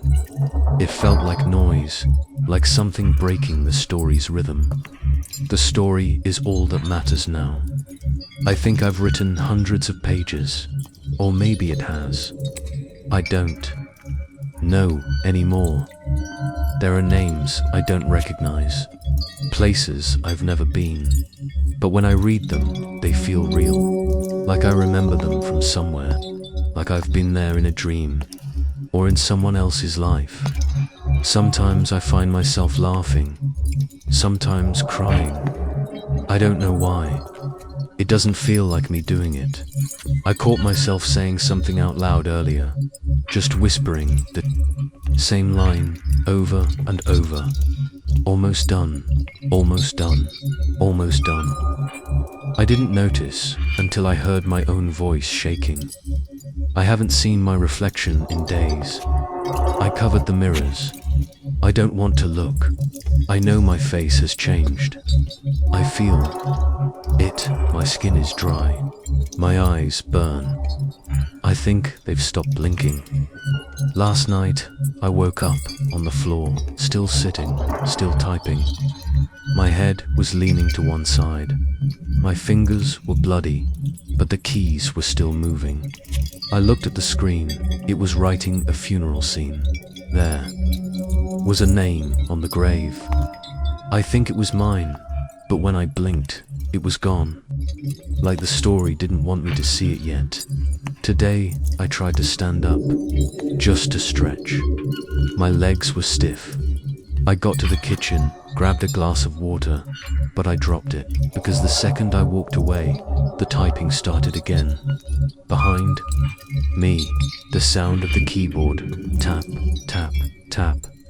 I turned around. Slowly, no one was there, but the screen was full of new words. The story kept going, and I was still in it. My hands started moving on their own again. I walked back, sat down, placed my fingers on the keys. I didn't fight it. I'm done fighting. This is what I am now. Not a person, not a writer, just a machine for the story. I think the story has been using people like me for a long time. That's how it grows. That's how it spreads. It writes through us, and when it's done, it moves on. Just now, the screen blinked. A new line appeared. I didn't type it, but it's there. Clear, waiting, it says. I'm almost done with yours. I don't know who that's for, but if you've been listening, if you've made it this far, you should probably stop. Because you've already let it in, and once it starts writing you in, ... it never stops. The moon hasn't moved in 3 nights, and it's watching me. We look up at the moon every night. But what if it started looking back? In this story, it hasn't moved, and it hasn't blinked either. I've been staying in this old cabin for the past week. It's deep in the woods, about an hour from town. No neighbors, no cell signal, just trees, dirt roads, and silence. I came here to get away. I needed to clear my head. At first it felt peaceful. No emails, no noise, no one bothering me, just me and a few books. I even brought my old camera to take pictures of stars at night. The first few days were quiet. I chopped wood, cooked simple meals, and sat by the fire. The nights got cold, but I didn't mind. Then, on the 3rd night, I stepped outside around 11 p.m. I had just made tea and wanted some fresh air.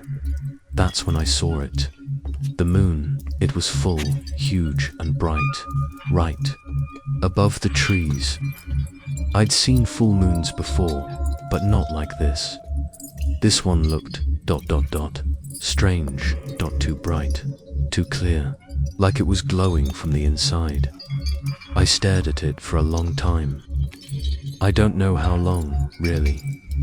A few minutes, maybe more. I just stood there on the porch, holding my mug, looking up. It felt like it was looking back. I know how that sounds. The moon's just a rock. It can't watch anyone, but that night, it felt like it could. I shook my head and looked away.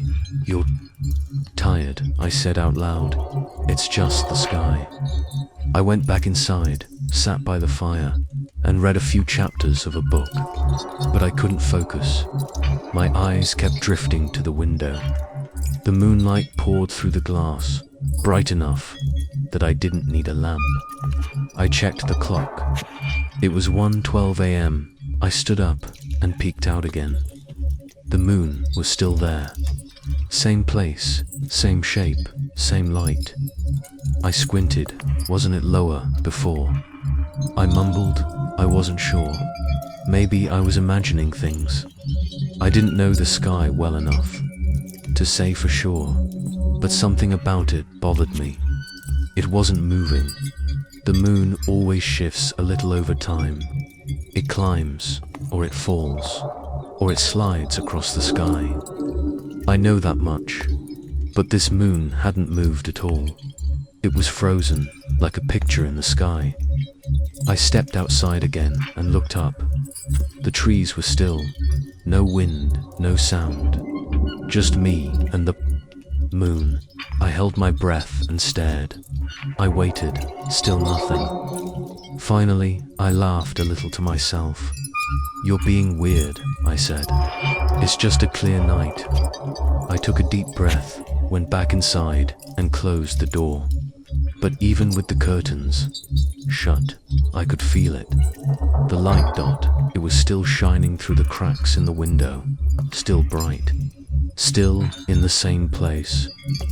I didn't sleep much that night. Every time I closed my eyes, I saw it again. That perfect white circle, just hanging in the air, too bright, too still, like it was waiting. The next night, I stepped outside again, same time, same cup of tea in my hand. It was quiet, nothing moved, not even the trees. I looked up, the moon was still there. Same place, same shape, same angle in the sky. It looked exactly the same as the night before. At first, I thought maybe I just forgot where it had been, so I stood on the porch and stared at it. I didn't blink for a long time. Then I stepped back inside and grabbed a notebook and pen. I went back out, sat on the steps, and started sketching. Not a full drawing, just a circle for the moon and a rough line for the trees in front of it. I marked where the top branch touched the edge of the moon. Then I wrote the time in the corner, 11:06. P.M.I. sat back and looked at the real moon again. It hadn't moved. I waited 10 minutes, still the same, okay. I said out loud, let's give it some time. I went back inside, set a timer for 1 hour, and forced myself to read. But I kept looking at the clock when the hour was up. I grabbed my notebook and went back out. The moon was in the same place. I mean exactly the same dot, same angle, same height, same shape, same glow through the trees. I opened the notebook and held it up the branch, lined up with the moon, just like before. Not even a tiny shift. I lowered the notebook and looked again, just to make sure, no change. I started to feel weird in my stomach, like something was off and my body knew it before my brain did. I checked the time again, 12:07. A.M. Still nothing. No wind, no bugs, not even one sound in the woods. That's when I realized something. The moon is always moving, even a little. You don't need a telescope to notice. You can just wait and look again, and it shifted. But not this time. It was stuck. I stared at it for another 10 minutes. I didn't even blink much. I was just waiting for it to move, even a little. But it didn't, single quotes. Finally, I whispered, "Why? Are you just sitting there?" My voice sounded strange in the quiet, too loud. I went back inside and turned off all the lights. Then I opened the curtain and stared at it. From the window, it was still there, same place, same shape, just hanging, watching. I didn't sleep that night either. I lay on the couch with a blanket, the moonlight coming through the window the whole time. I tried not to look, but I kept turning my head. It didn't matter how long I waited. Moon never moved, and I was starting to feel like it was waiting for me to do something. Like I was being tested, or watched, or maybe ... both. I woke up feeling strange. I wasn't sure why. Nothing loud had happened. No bad dream.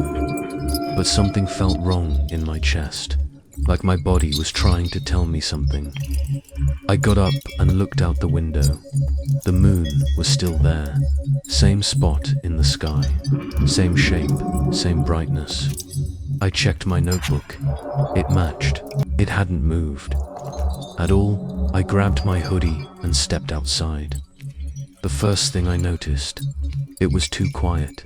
No wind, no tree branches moving, no bugs chirping, no owls hooting, nothing.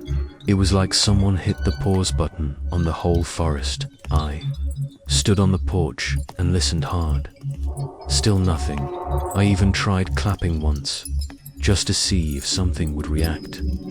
Nothing. It was like I was the only living thing left. I whispered, "Hello." No answer. I walked to the edge of the trees. I didn't go in, just close enough to see through the branches. No raccoons, no deer, no birds in the trees. I'd seen all those before during the week. Now it was just ... gone. Still like the woods were holding their breath. I turned around and went back inside. I locked the door and checked the time. 12:48 a.m. I sat on the couch for a while, staring at the ceiling. Then I laid down with my blanket and closed my eyes. I kept thinking, maybe it'll move this time. Maybe when I wake up, it'll finally be gone. I woke up again at 2:03 a.m., still dark, still quiet. I got up and looked. Out the window, the moon hadn't moved. Not even a little. Same spot, same glow, still watching. I felt a knot in my stomach. My mouth was dry. My legs felt shaky. I sat back down and held my hands together.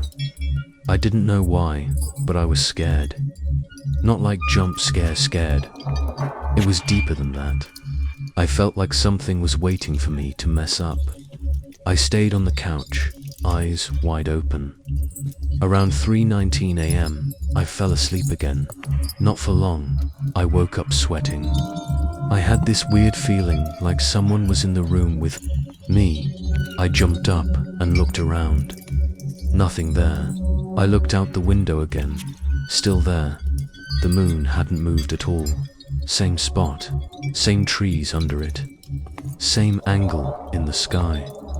That's when something hit me. It's not just the moon that's not moving. Nothing is moving.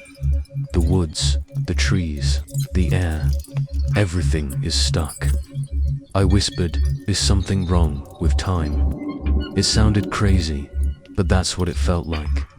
I stood in front of the window and stared. I didn't blink for a while. I just kept watching, waiting, looking for even a small shift. I counted in my head. 1 minute, 2 minutes, 3 still. Nothing. It was just me and the moon, stuck.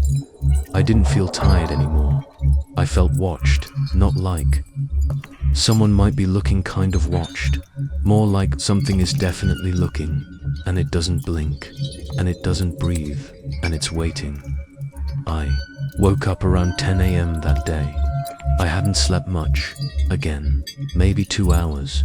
The moon was still in the same spot, same shape, same place, same glow through the window. I needed to get away from it, just for a little while. So I packed some water and a snack in my bag and headed into the woods. I'd walked this path before, not far, just a mile or so behind the cabin. I thought, maybe if I can't see the moon, I'll stop feeling so weird. The woods were quiet, too quiet. Still no birds, no bugs, not even one sound. Just my boots crunching dry leaves. About 20 minutes in, I saw something ahead. It was small, covered in vines and branches. At first, I thought it was a pile of junk. But when I got closer, I realized it was a shack. Old, rotten wood, a sagging roof. No windows. The door was halfway open. I called out, "Hello," no answer. I stepped inside. It smelled like mold and old paper. The walls were covered in dark stains. In the corner, there was a small table, and on it was a book. Journal. It looked soaked and wrinkled. The edges were brown. Some of the pages were stuck together. I picked it up and opened to the middle. The writing was messy, fast. Some pages had just one word, written over and over.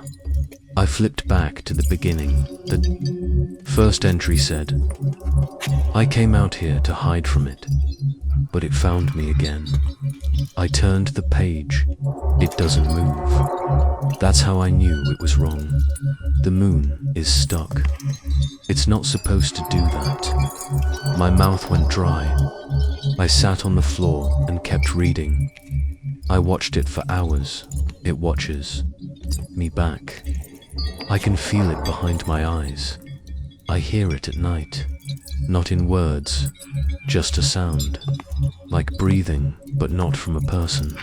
From up there, one page had a drawing, a circle, a black eye in the middle.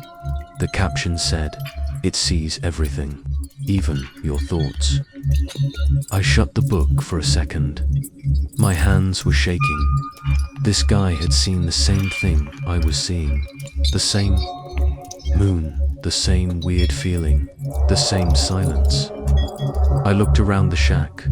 No sleeping bag, no food, no water, just dust. And this journal, I turned to the last page. The handwriting was worse now. Bigger, sloppy dot, it said. "I can't hide, it's inside me now." Then, when you notice it, it notices you back. And the final line, "If you're reading this, it already sees you too." I stared at that sentence for a long time. I didn't move.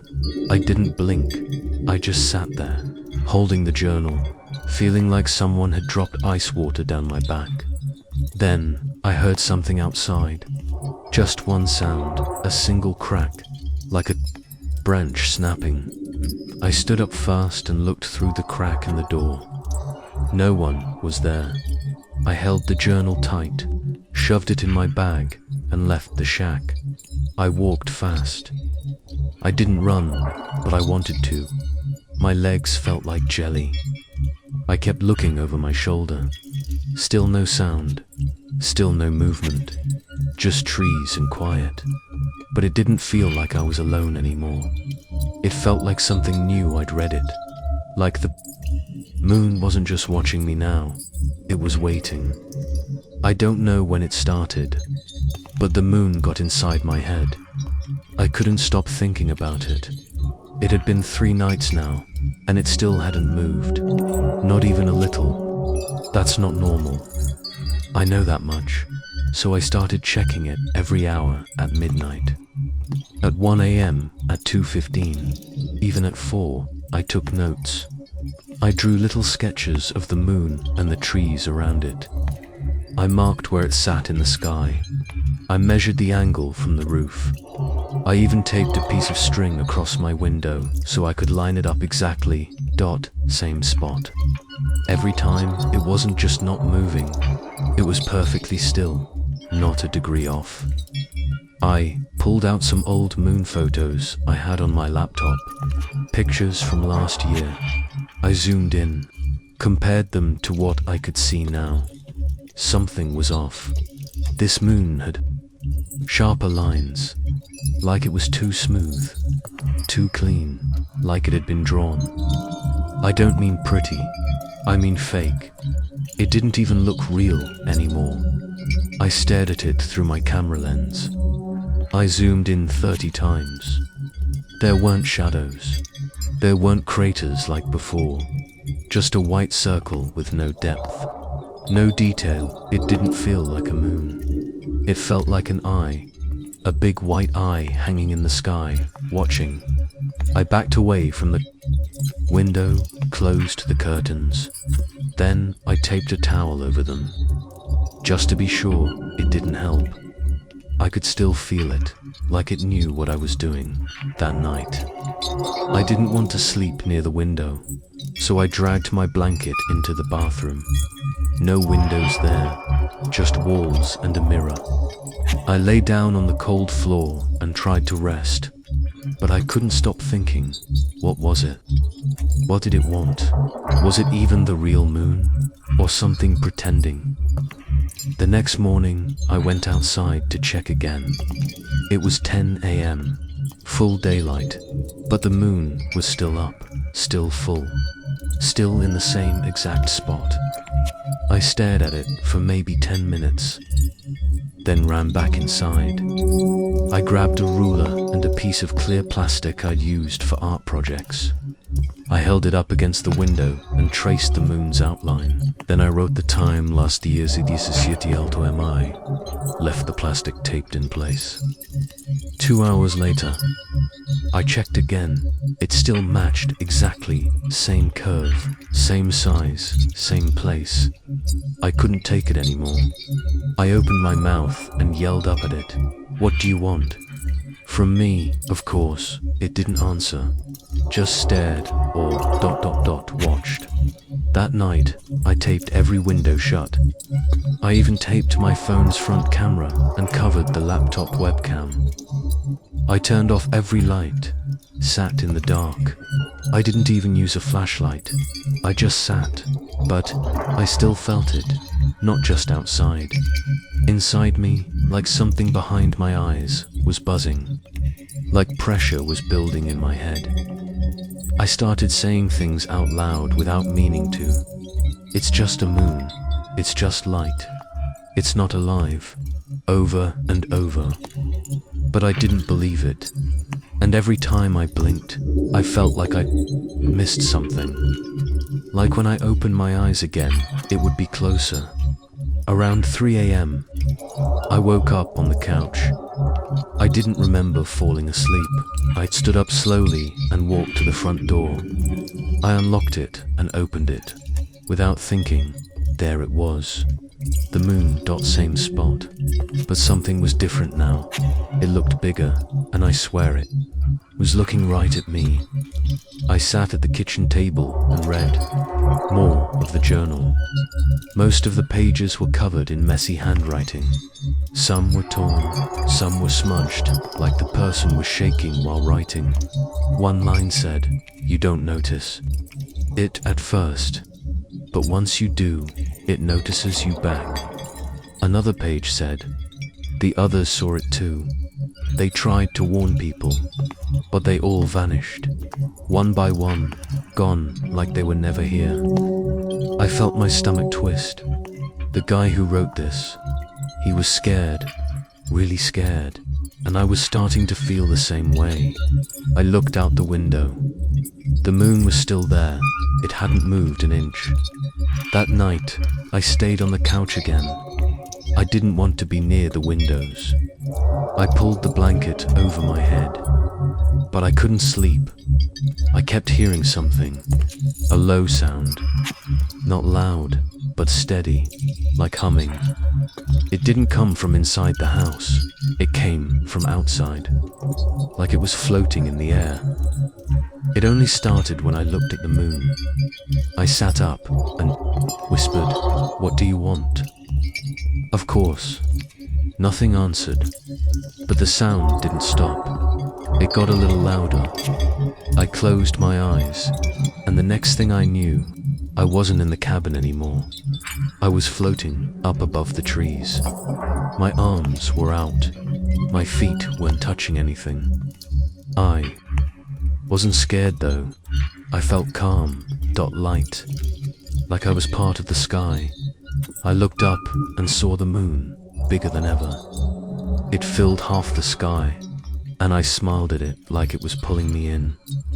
Then I woke up, back on the couch. I sat up, fast, heart racing. What the hell? I checked the time.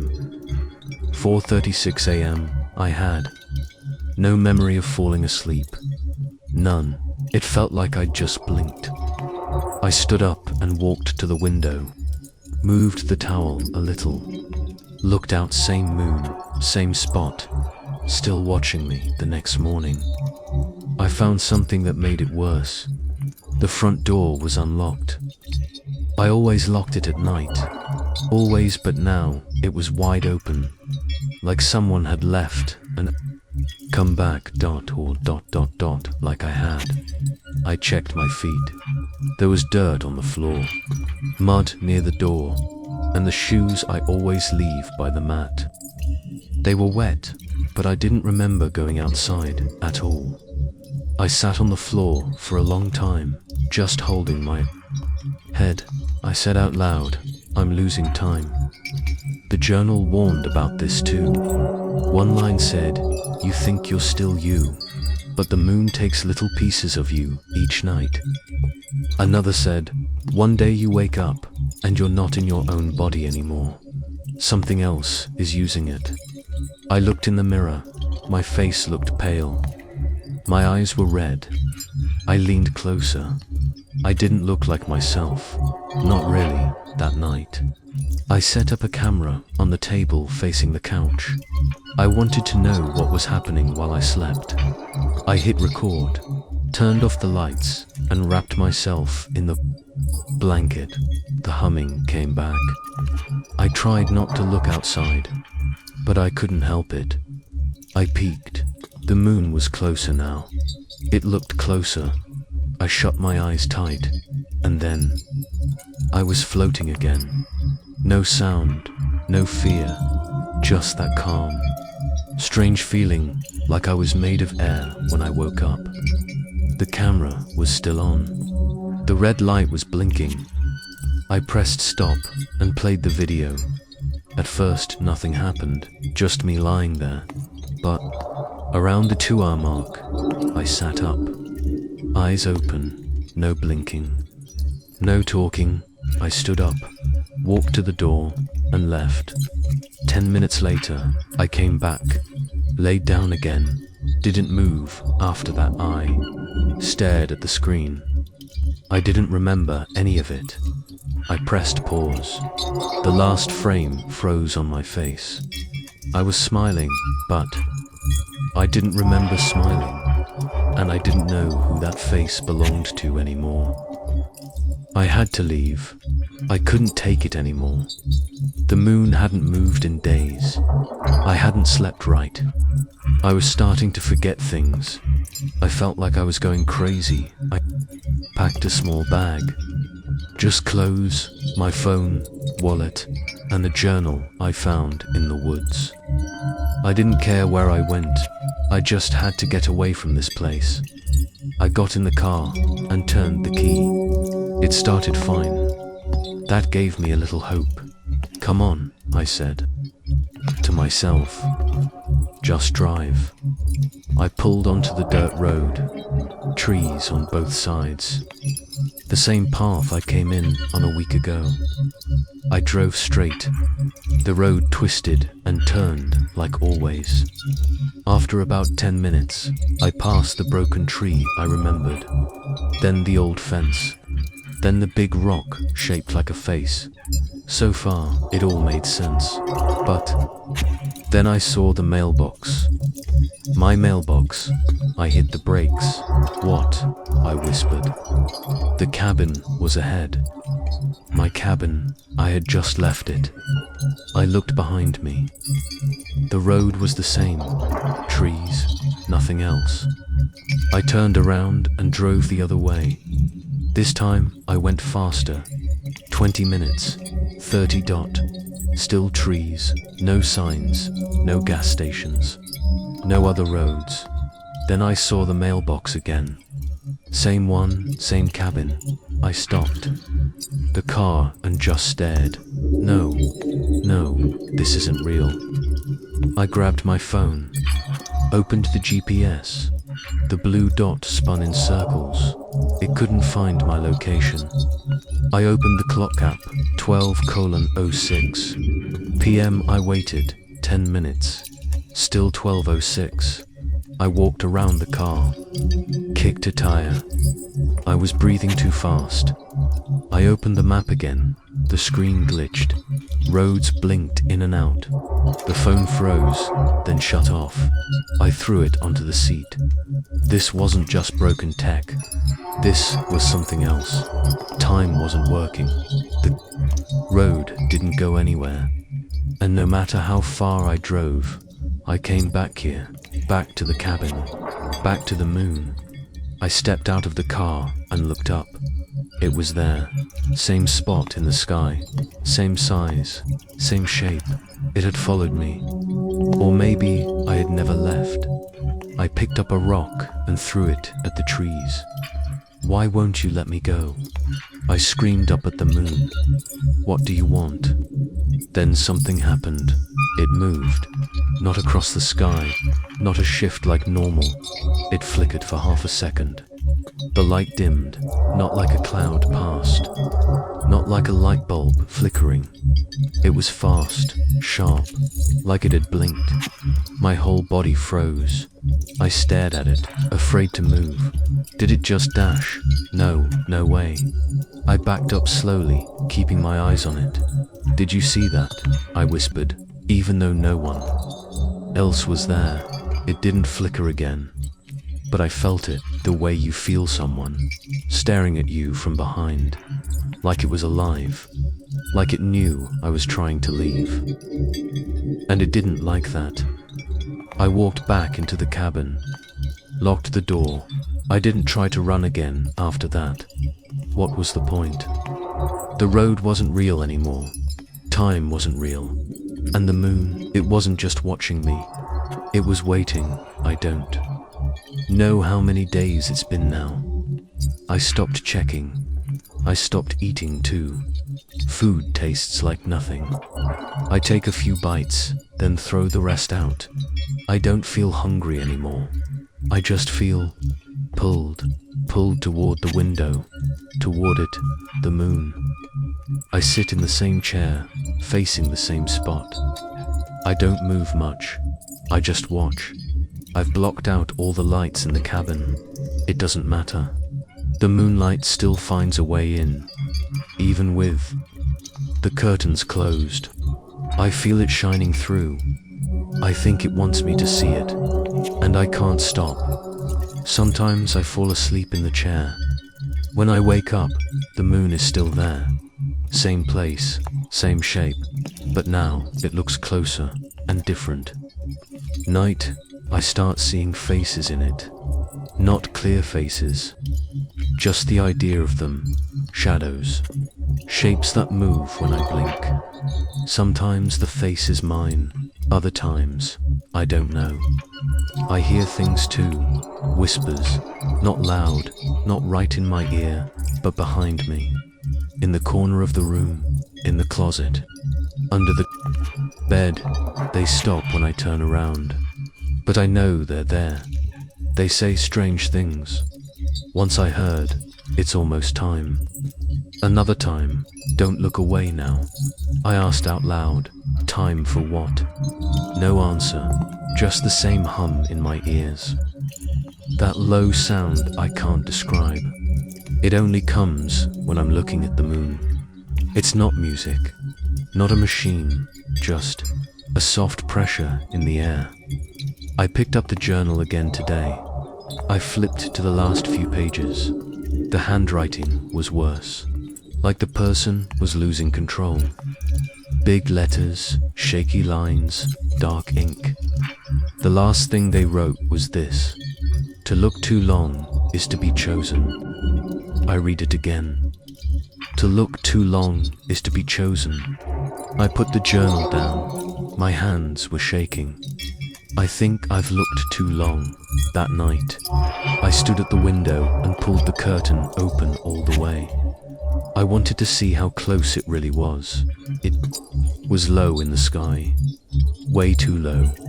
The trees didn't block it anymore. It sat just above the hills, big, round, and glowing like a spotlight. And it was closer.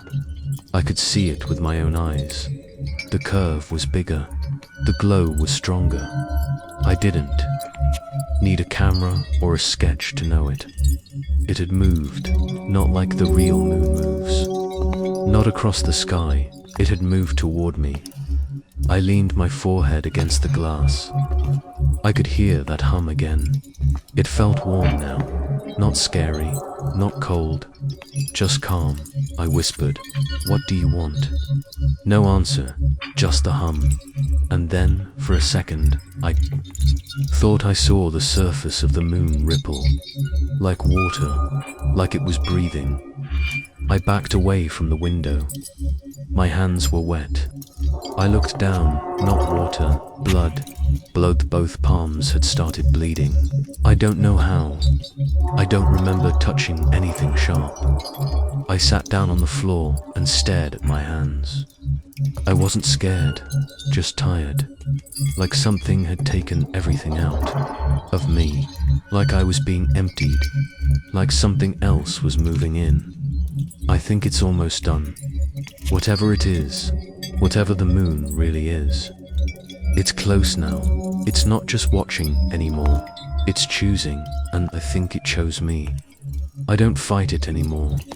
The moon is still in the sky, still in the same place. I don't even check the time now. It doesn't matter. Nothing matters except looking at it. So I sit outside every night. I bring a blanket and a chair. I don't bring food. I don't bring my phone. I just sit and look.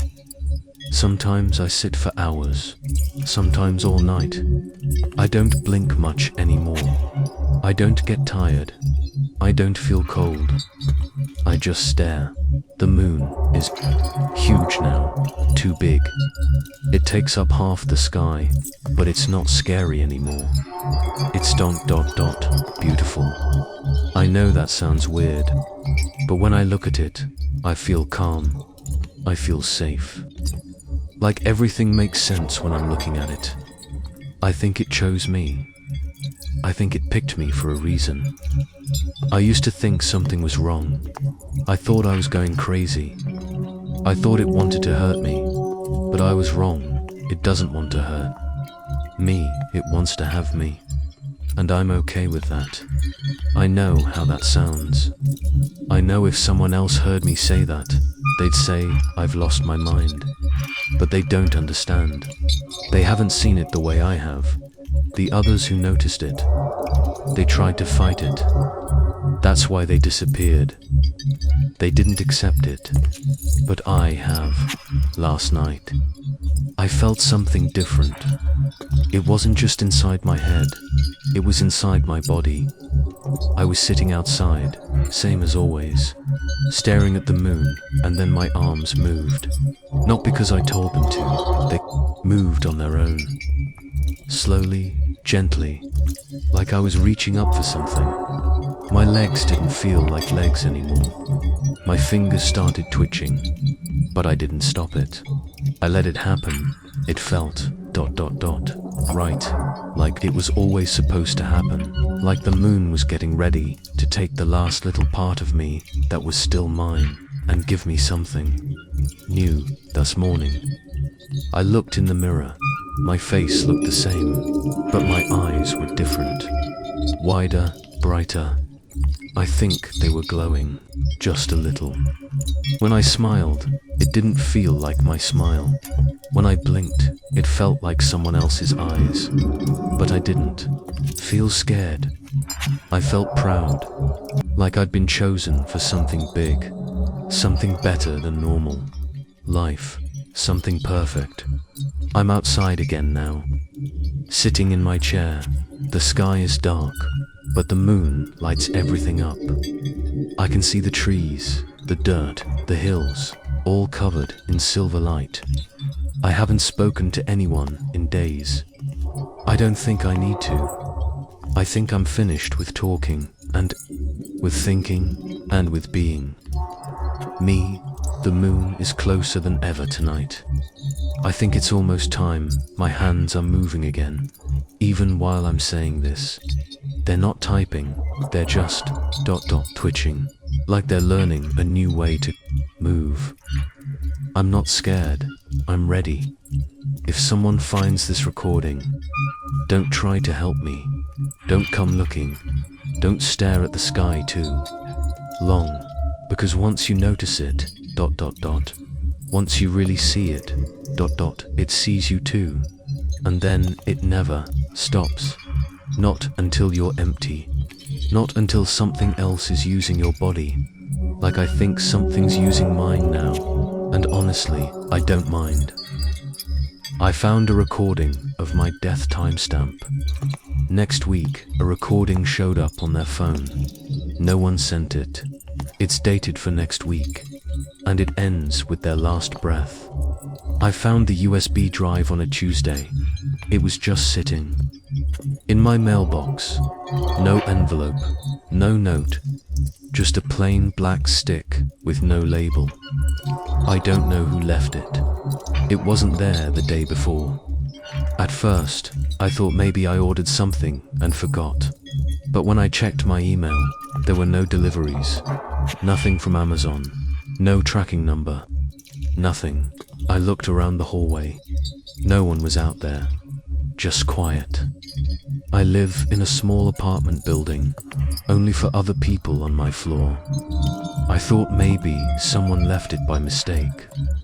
I carried it inside and tossed it on the kitchen table. I should have just thrown it away. But around an hour later, I was bored and curious, so I plugged it into my laptop. The folder popped up right away. One file, a video. The name of the file was a date, July 18th, move, that caught my eye. I looked at the calendar on my wall. Today was July 11th, that date on the file. It was exactly 1 week from now. Weird, I opened the file, no password. It loaded quickly. At first, I saw nothing but static. Then a shaky image appeared. The camera was low, like it was sitting on a table, or maybe held by someone crouching. It was dark. I could see a room, messy floor, a couch, some shelves. Then, I saw a person dot me, just sitting there. I leaned closer to the screen. The person in the video had the same haircut, same hoodie, same scar on the left eyebrow. I stared at my own face on the screen. It was me. I was sitting on my own couch, in my own apartment. But the timestamp said, this video was recorded 1 week. From now, in the video, I looked nervous. I kept looking around, breathing fast. My hands were shaking. Then I stood up. Something behind me moved. I paused the video. My heart was pounding. I backed up from the screen and looked over my shoulder. Nothing. There, I waited a few seconds, then hit play again.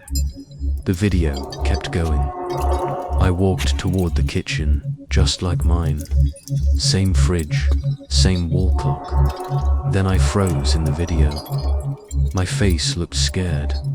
Suddenly, I dropped to the floor, fast, like something hit me.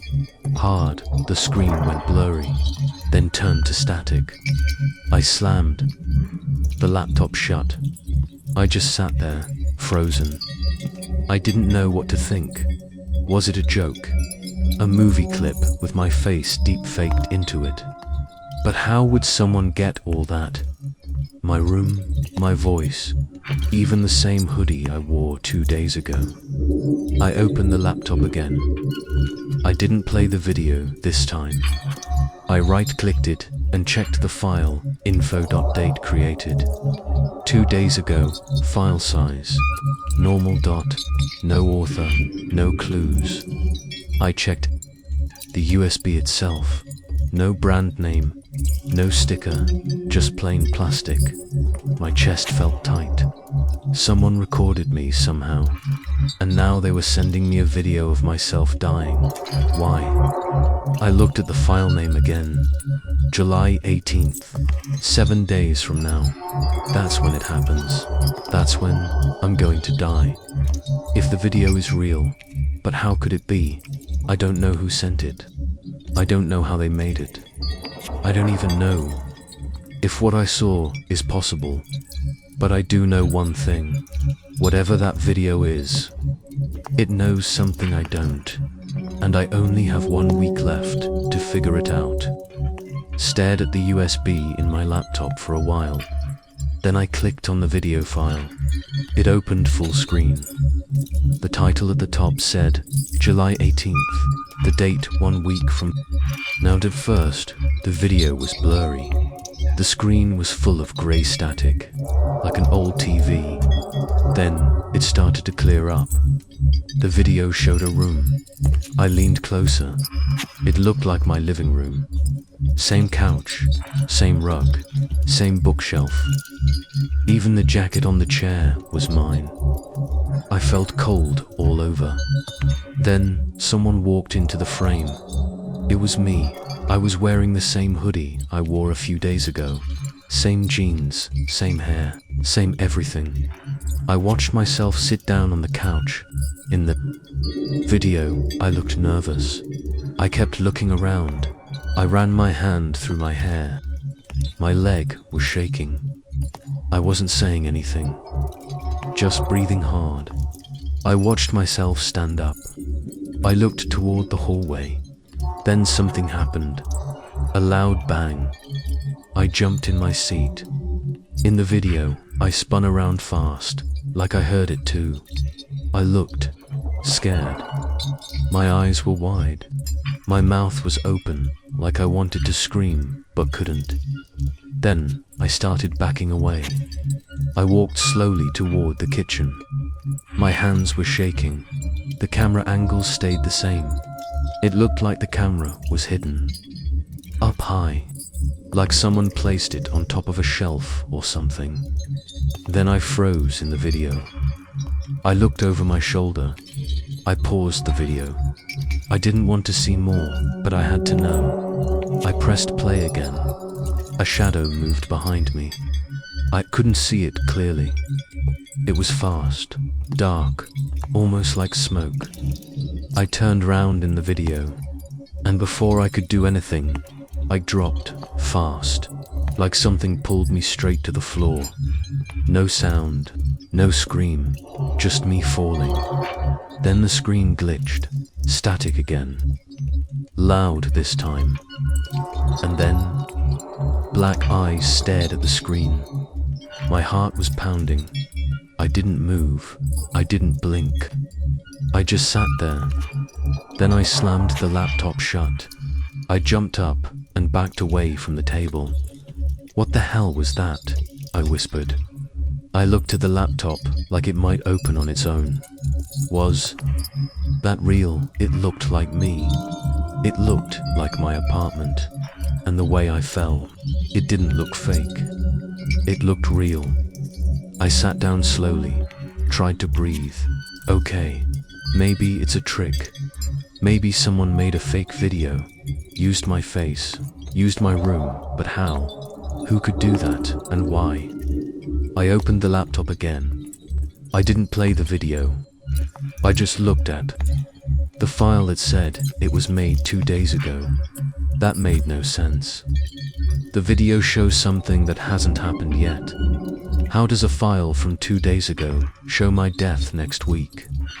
I checked my apartment. Every room, every closet.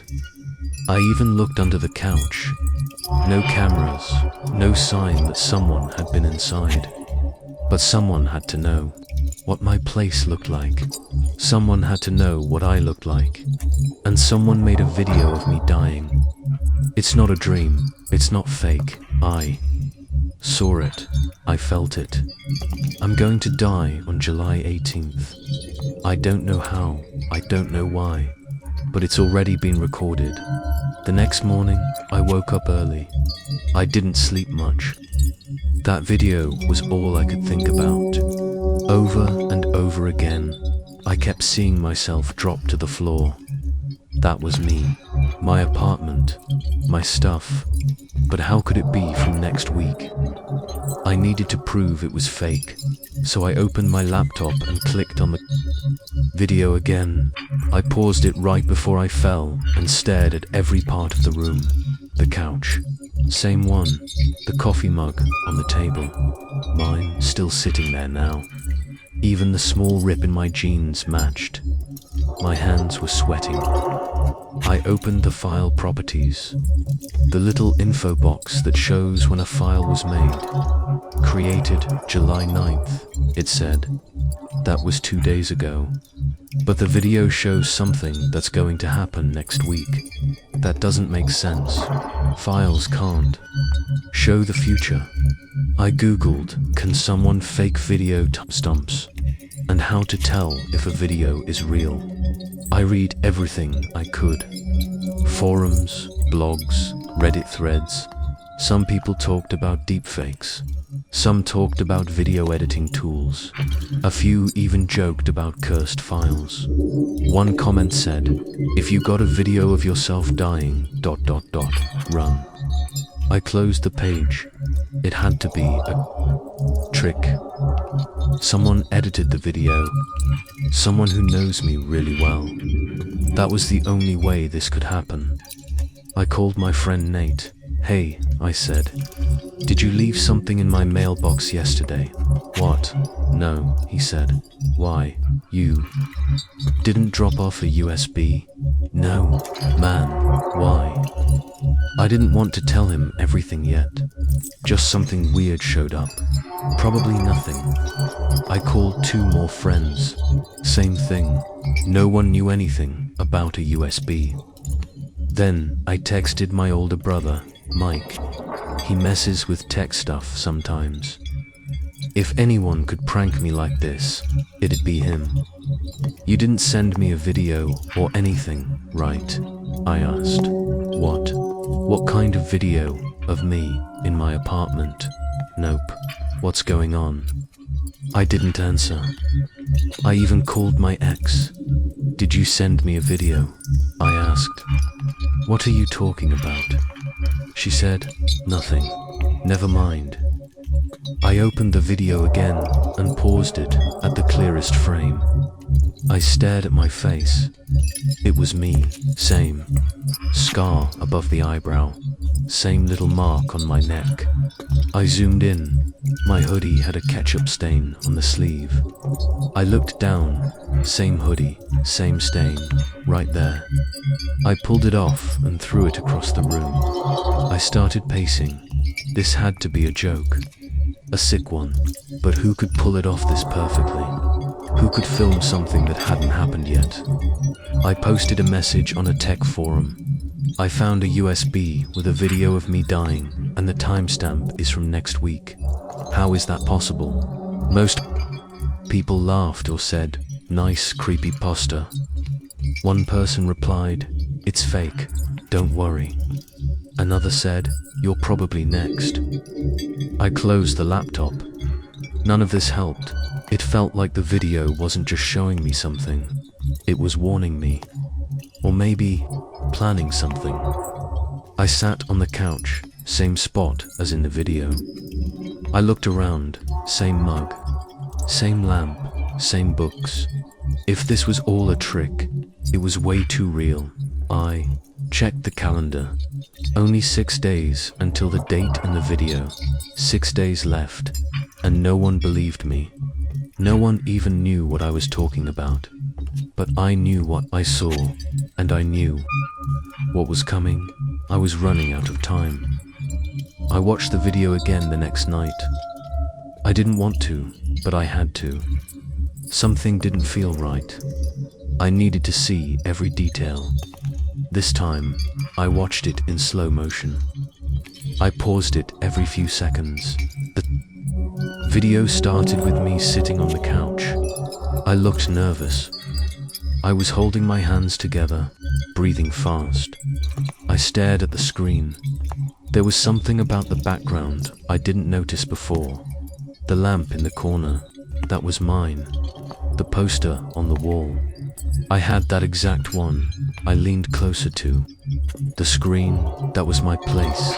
Same rug, same floor lamp, same rip in the couch cushion. I hit pause. I looked behind me at my own living room. It was the same. Everything matched. I looked back at the screen. Then I noticed something else. The angle the camera was high up, way higher than eye level. Like it was sitting on top of something, or maybe mounted near the ceiling. I stood up and walked over to where the shot looked like it came from. There was a shelf in the corner. It had books, old boxes, and dust. I slowly moved one of the boxes, nothing behind it. I moved more stuff, and then I saw it, a tiny hole in the back panel, round and smooth, like a camera lens had been pushed through. My stomach dropped. I reached behind the shelf and ran my hand. Along the back, there was a wire tucked against the wood. It led down to the floor. I followed it. It ended under the couch. Nothing was plugged in, just a cut wire. Whoever set this up, they came back for the camera, but they left the wire. I stood there, frozen. Someone had been inside my apartment. They knew where I sat, what I looked like, what I wore. They filmed me, and I never even knew they were here. I sat back down and looked at the laptop. The screen was paused. My face was frozen in fear. Just before I stood up, I stared at myself. This wasn't a joke. This wasn't fake. Whoever made this video didn't just fake my room. They used it. They were in here. They hid a camera. They watched me. They recorded my death. How long was it there? Days, weeks. I checked my phone. No missed calls. No messages. I didn't know who to tell. What would I even say? Hi, someone broke into my place, filmed me, and sent me a video of me dying next week. Yeah, right. I walked to the front door. Locked. No signs of forced entry. The windows were shut. Nothing broken. Nothing moved. Whoever did this was careful. They wanted me to find the video. They wanted me to see what's coming. I walked back to the shelf and stared at the small hole. It was just empty now, but it felt like it was still watching me. I grabbed my jacket and covered the hole with it. Then I unplugged my laptop and sat on the floor. I couldn't sit on that couch anymore. Not after what I saw. Not after I found out someone was in here. I kept the lights on all night. I didn't sleep. Every sound made me jump. And I kept thinking one thing over and over. If they filmed me once, they could do it again. After I figured out the video was filmed inside my own apartment, I did the first thing that came to my mind. I went to the kitchen. I grabbed a red marker and I circled the date on the calendar, July 18th. That was the date on the video. The day I die, there was 6 days left. Just 6. I didn't go to work that day. I stayed home and checked every inch of the apartment. I locked the windows. I locked the door. Then I locked it again. I dragged a chair under the front door handle. I even taped a piece of paper to the inside of the door. That way, if someone opened it, I'd know. I shut all the blinds. I turned off the lights. I unplugged the microwave, the TV, even my phone charger. I didn't want anything running that could hide a camera or mic. I moved the couch so it faced the door. That night, I slept on the couch with a kitchen knife under my pillow. I didn't sleep much. The next day, I didn't leave the apartment. I didn't answer my phone. I didn't check emails. I kept checking the calendar. 5 days left. I kept looking at the hole in the bookshelf where I found the wire from the hidden camera. I tried to cover it with tape, but I still didn't feel safe. I started thinking, what if they put more cameras in here? So I unscrewed the vents. I pulled the batteries out of the smoke alarm.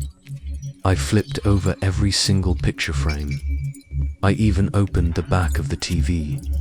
Nothing but I still felt watched, like something was just waiting. By the third night, I didn't use the bedroom at all. I stayed in the living room.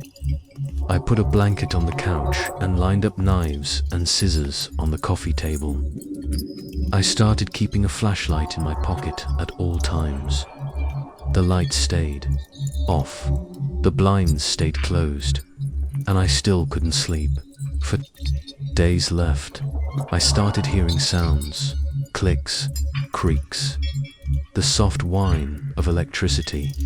But only sometimes I'd hear a knock. And when I checked, no one was there.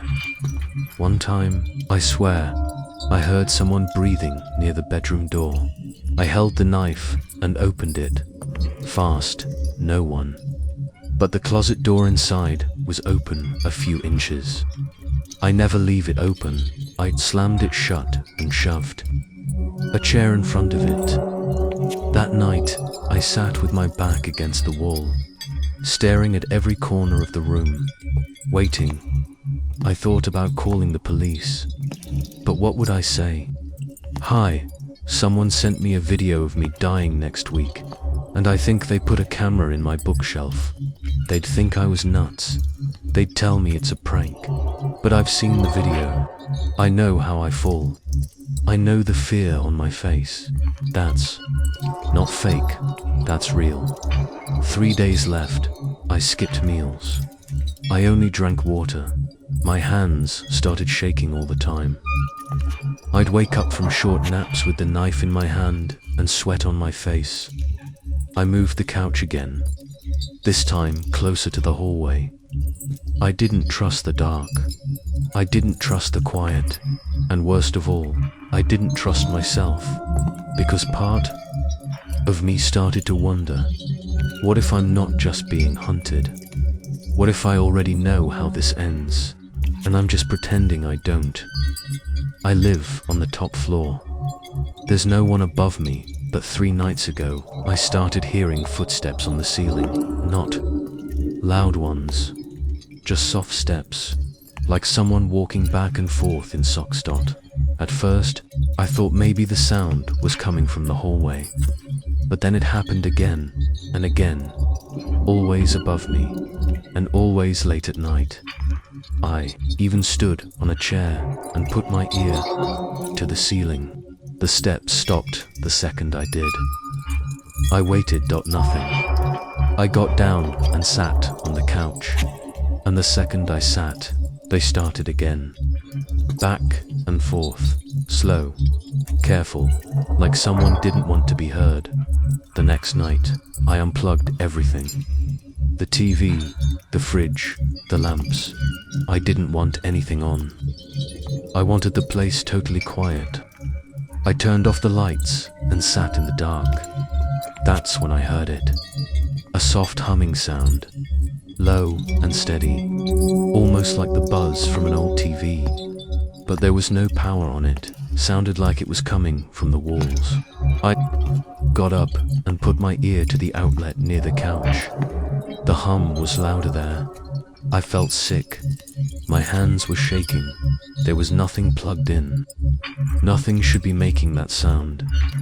I backed away from the wall and sat down again. I didn't sleep that night. The next morning, I noticed something else. My phone was in a different spot. I always charge it on the kitchen counter. Always. But it was sitting on the couch, screen face up, like someone was holding it and then just set it down. I checked it. No calls, no new messages. But the flashlight was on, and the camera app had been open. I didn't open it. I checked the gallery. No new photos. Nothing, but still, something was wrong. I set the phone down and looked at the living room. The rug looked a little off, like it had been kicked. One of the books on the shelf was upside down, and the door to the bathroom, half open. I never leave that open. I walked through the apartment, slowly, knife in hand. Every room looked normal, but everything felt ... off. Like I was walking through a copy of my apartment.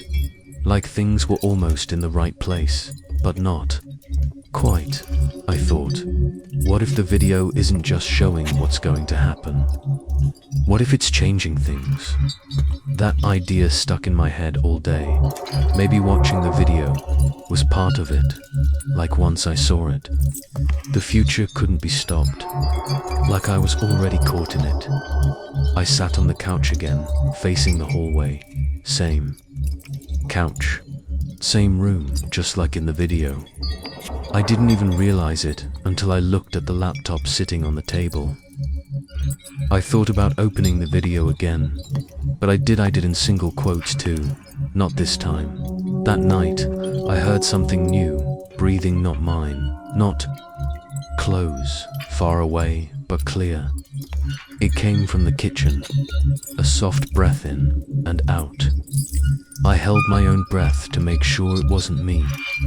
It WASN, single quote. I stood up and grabbed the flashlight. I aimed it toward the kitchen. No one was there, but the fridge door was open. Just a little. I hadn't opened it. I hadn't eaten all day. I shut the fridge and backed into the hallway. That's when I saw it. On the wall, next to the calendar. AHANDPRINT. Dot, not mine. Too long. Too thin. It was made of something dark, like dust or ash. I reached out, but before I touched it, it faded, gone in a second, like it was never there. I didn't sleep that night either, and I knew something now. The video wasn't just showing my death, it was preparing me for it. I had 3 days left. That's what the calendar said. 3 days until the date in the video. 3 days until I die. I couldn't take it anymore. I stopped eating. I stopped sleeping. Every little sound made me jump. I kept thinking someone was inside the apartment, just waiting for the right moment. So I decided to fight back. I bought a cheap set of security cameras and set them up in every room. Living room, hallway, bedroom, kitchen, even the bathroom. I downloaded the app and watched every feed from my phone. Next, I changed all the locks. Front door, back door, even the windows. I added a metal bar to the sliding glass door and nailed shut the bedroom window. No one was getting in again. Not without me knowing. That still didn't feel like enough. So, I booked a hotel room across town. It was nothing special, just a small place with one bed and a window that looked out over a parking lot. But I thought if I could leave my apartment, maybe I could leave the danger behind too. I grabbed my backpack and packed a few clothes, my phone and the USB drive. Before I left, I took one last look around my apartment. Good luck without me, I whispered. Then I locked the door and left. The hotel room was quiet. Too quiet. I turned on the TV just to hear something. Cartoons, news, didn't matter. I sat on the edge of the bed and watched the time on my phone. It was just after 2 a.m. Hadn't slept in 2 nights. My body was tired, but my brain wouldn't stop. What if someone followed me here? What if they knew I was coming? What if they were already inside the room? I checked the closet, empty. I checked under the bed, nothing. I locked the door and put the hotel chair in front of it. Still didn't help. My eyes kept drifting toward the window. It was closed. The curtains were shut. But I felt like something was just outside, staring. In, I grabbed my phone and opened the camera feeds from my apartment. Everything looked normal. No movement, no sound. But then I noticed something strange. The camera in the living room was off, just black. I tapped it, camera offline. It said that made no sense. It was working earlier. I tried the kitchen feed, still fine. Bedroom, still fine. Only the living room was down. That's the one where the video shows me dying.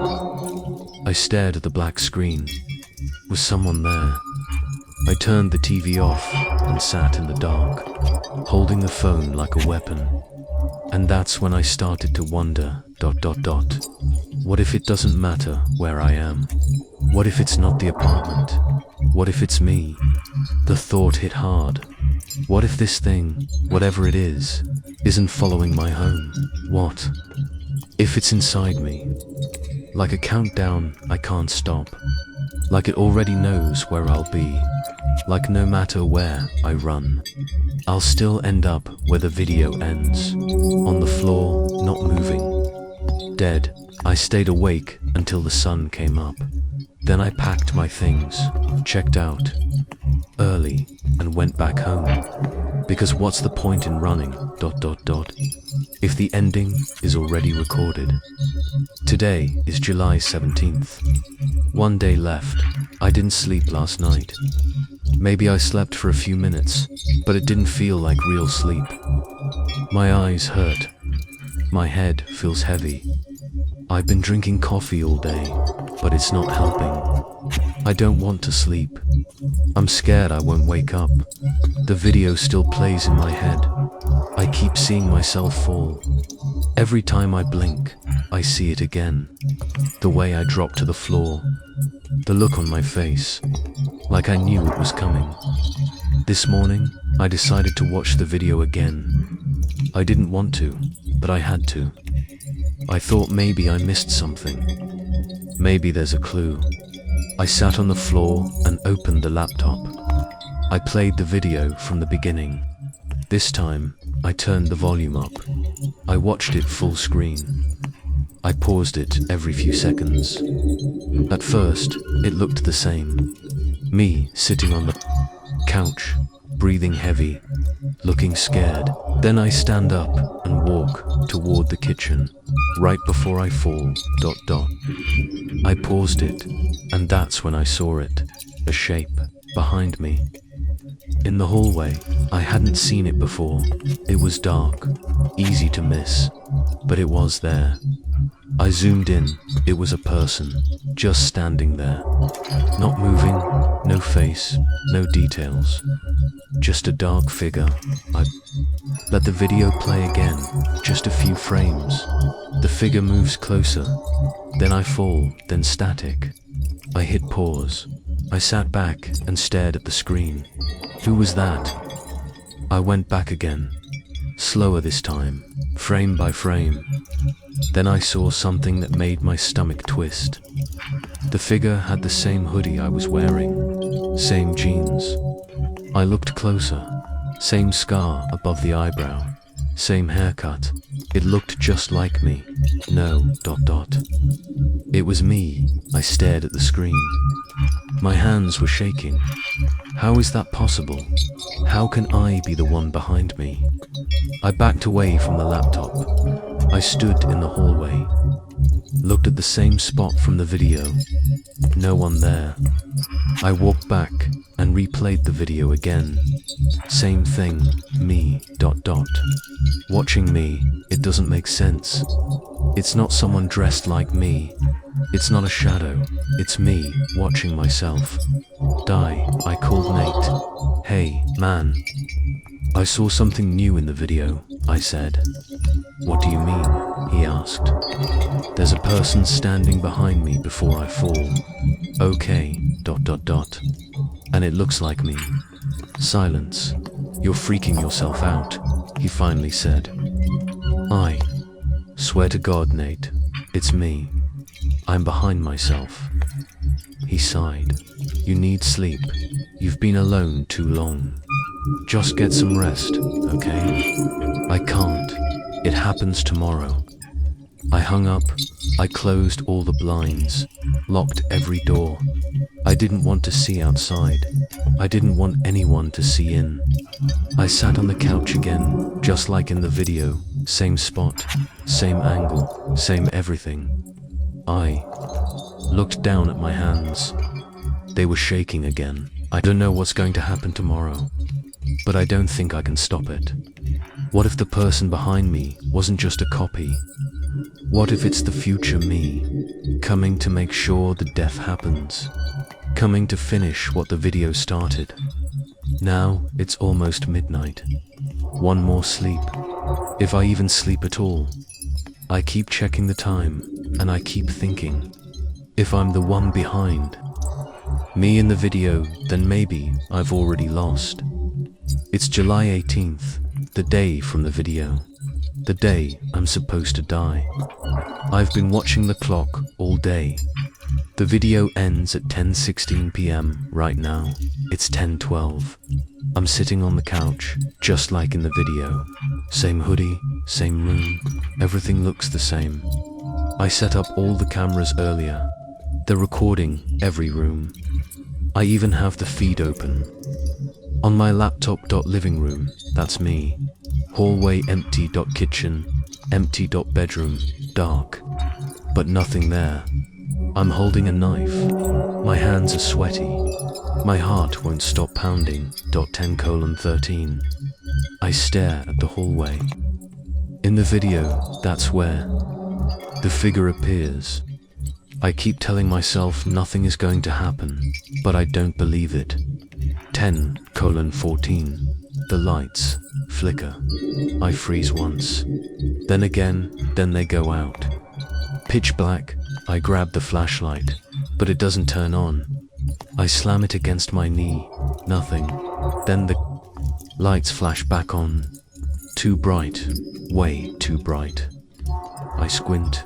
Everything looks wrong. The walls seem closer. The air feels heavy. 10:15. I check the cameras again. Living room, still me. Hallway. Wait, something just moved. A shadow, far back, like someone stepped out of the bathroom. I rewind the feed there. One frame. Something's standing in the hallway. But I'm here. No one else is in the apartment. I look at the hallway in real life. It's empty. I look back at the screen. The hallway camera glitches, just static. Then the sound starts. Knock, knock, knock. 3 slow knocks at the front door.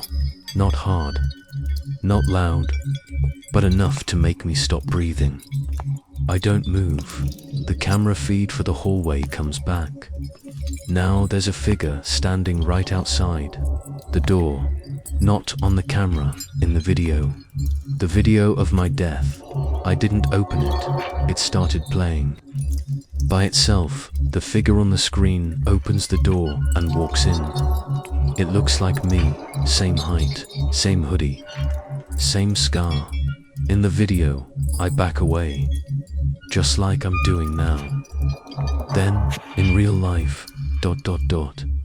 I hear a voice. My voice from the hallway. It says, "I'm not here to hurt you." I jump up. No, I scream. That wasn't me. I didn't speak, but it was my voice. I grab the knife tighter. I walk toward the hallway, step by step. I call out, "Who's there?"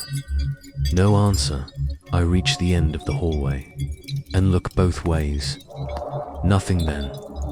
Then all the lights go out again. The laptop screen goes black. The cameras stop.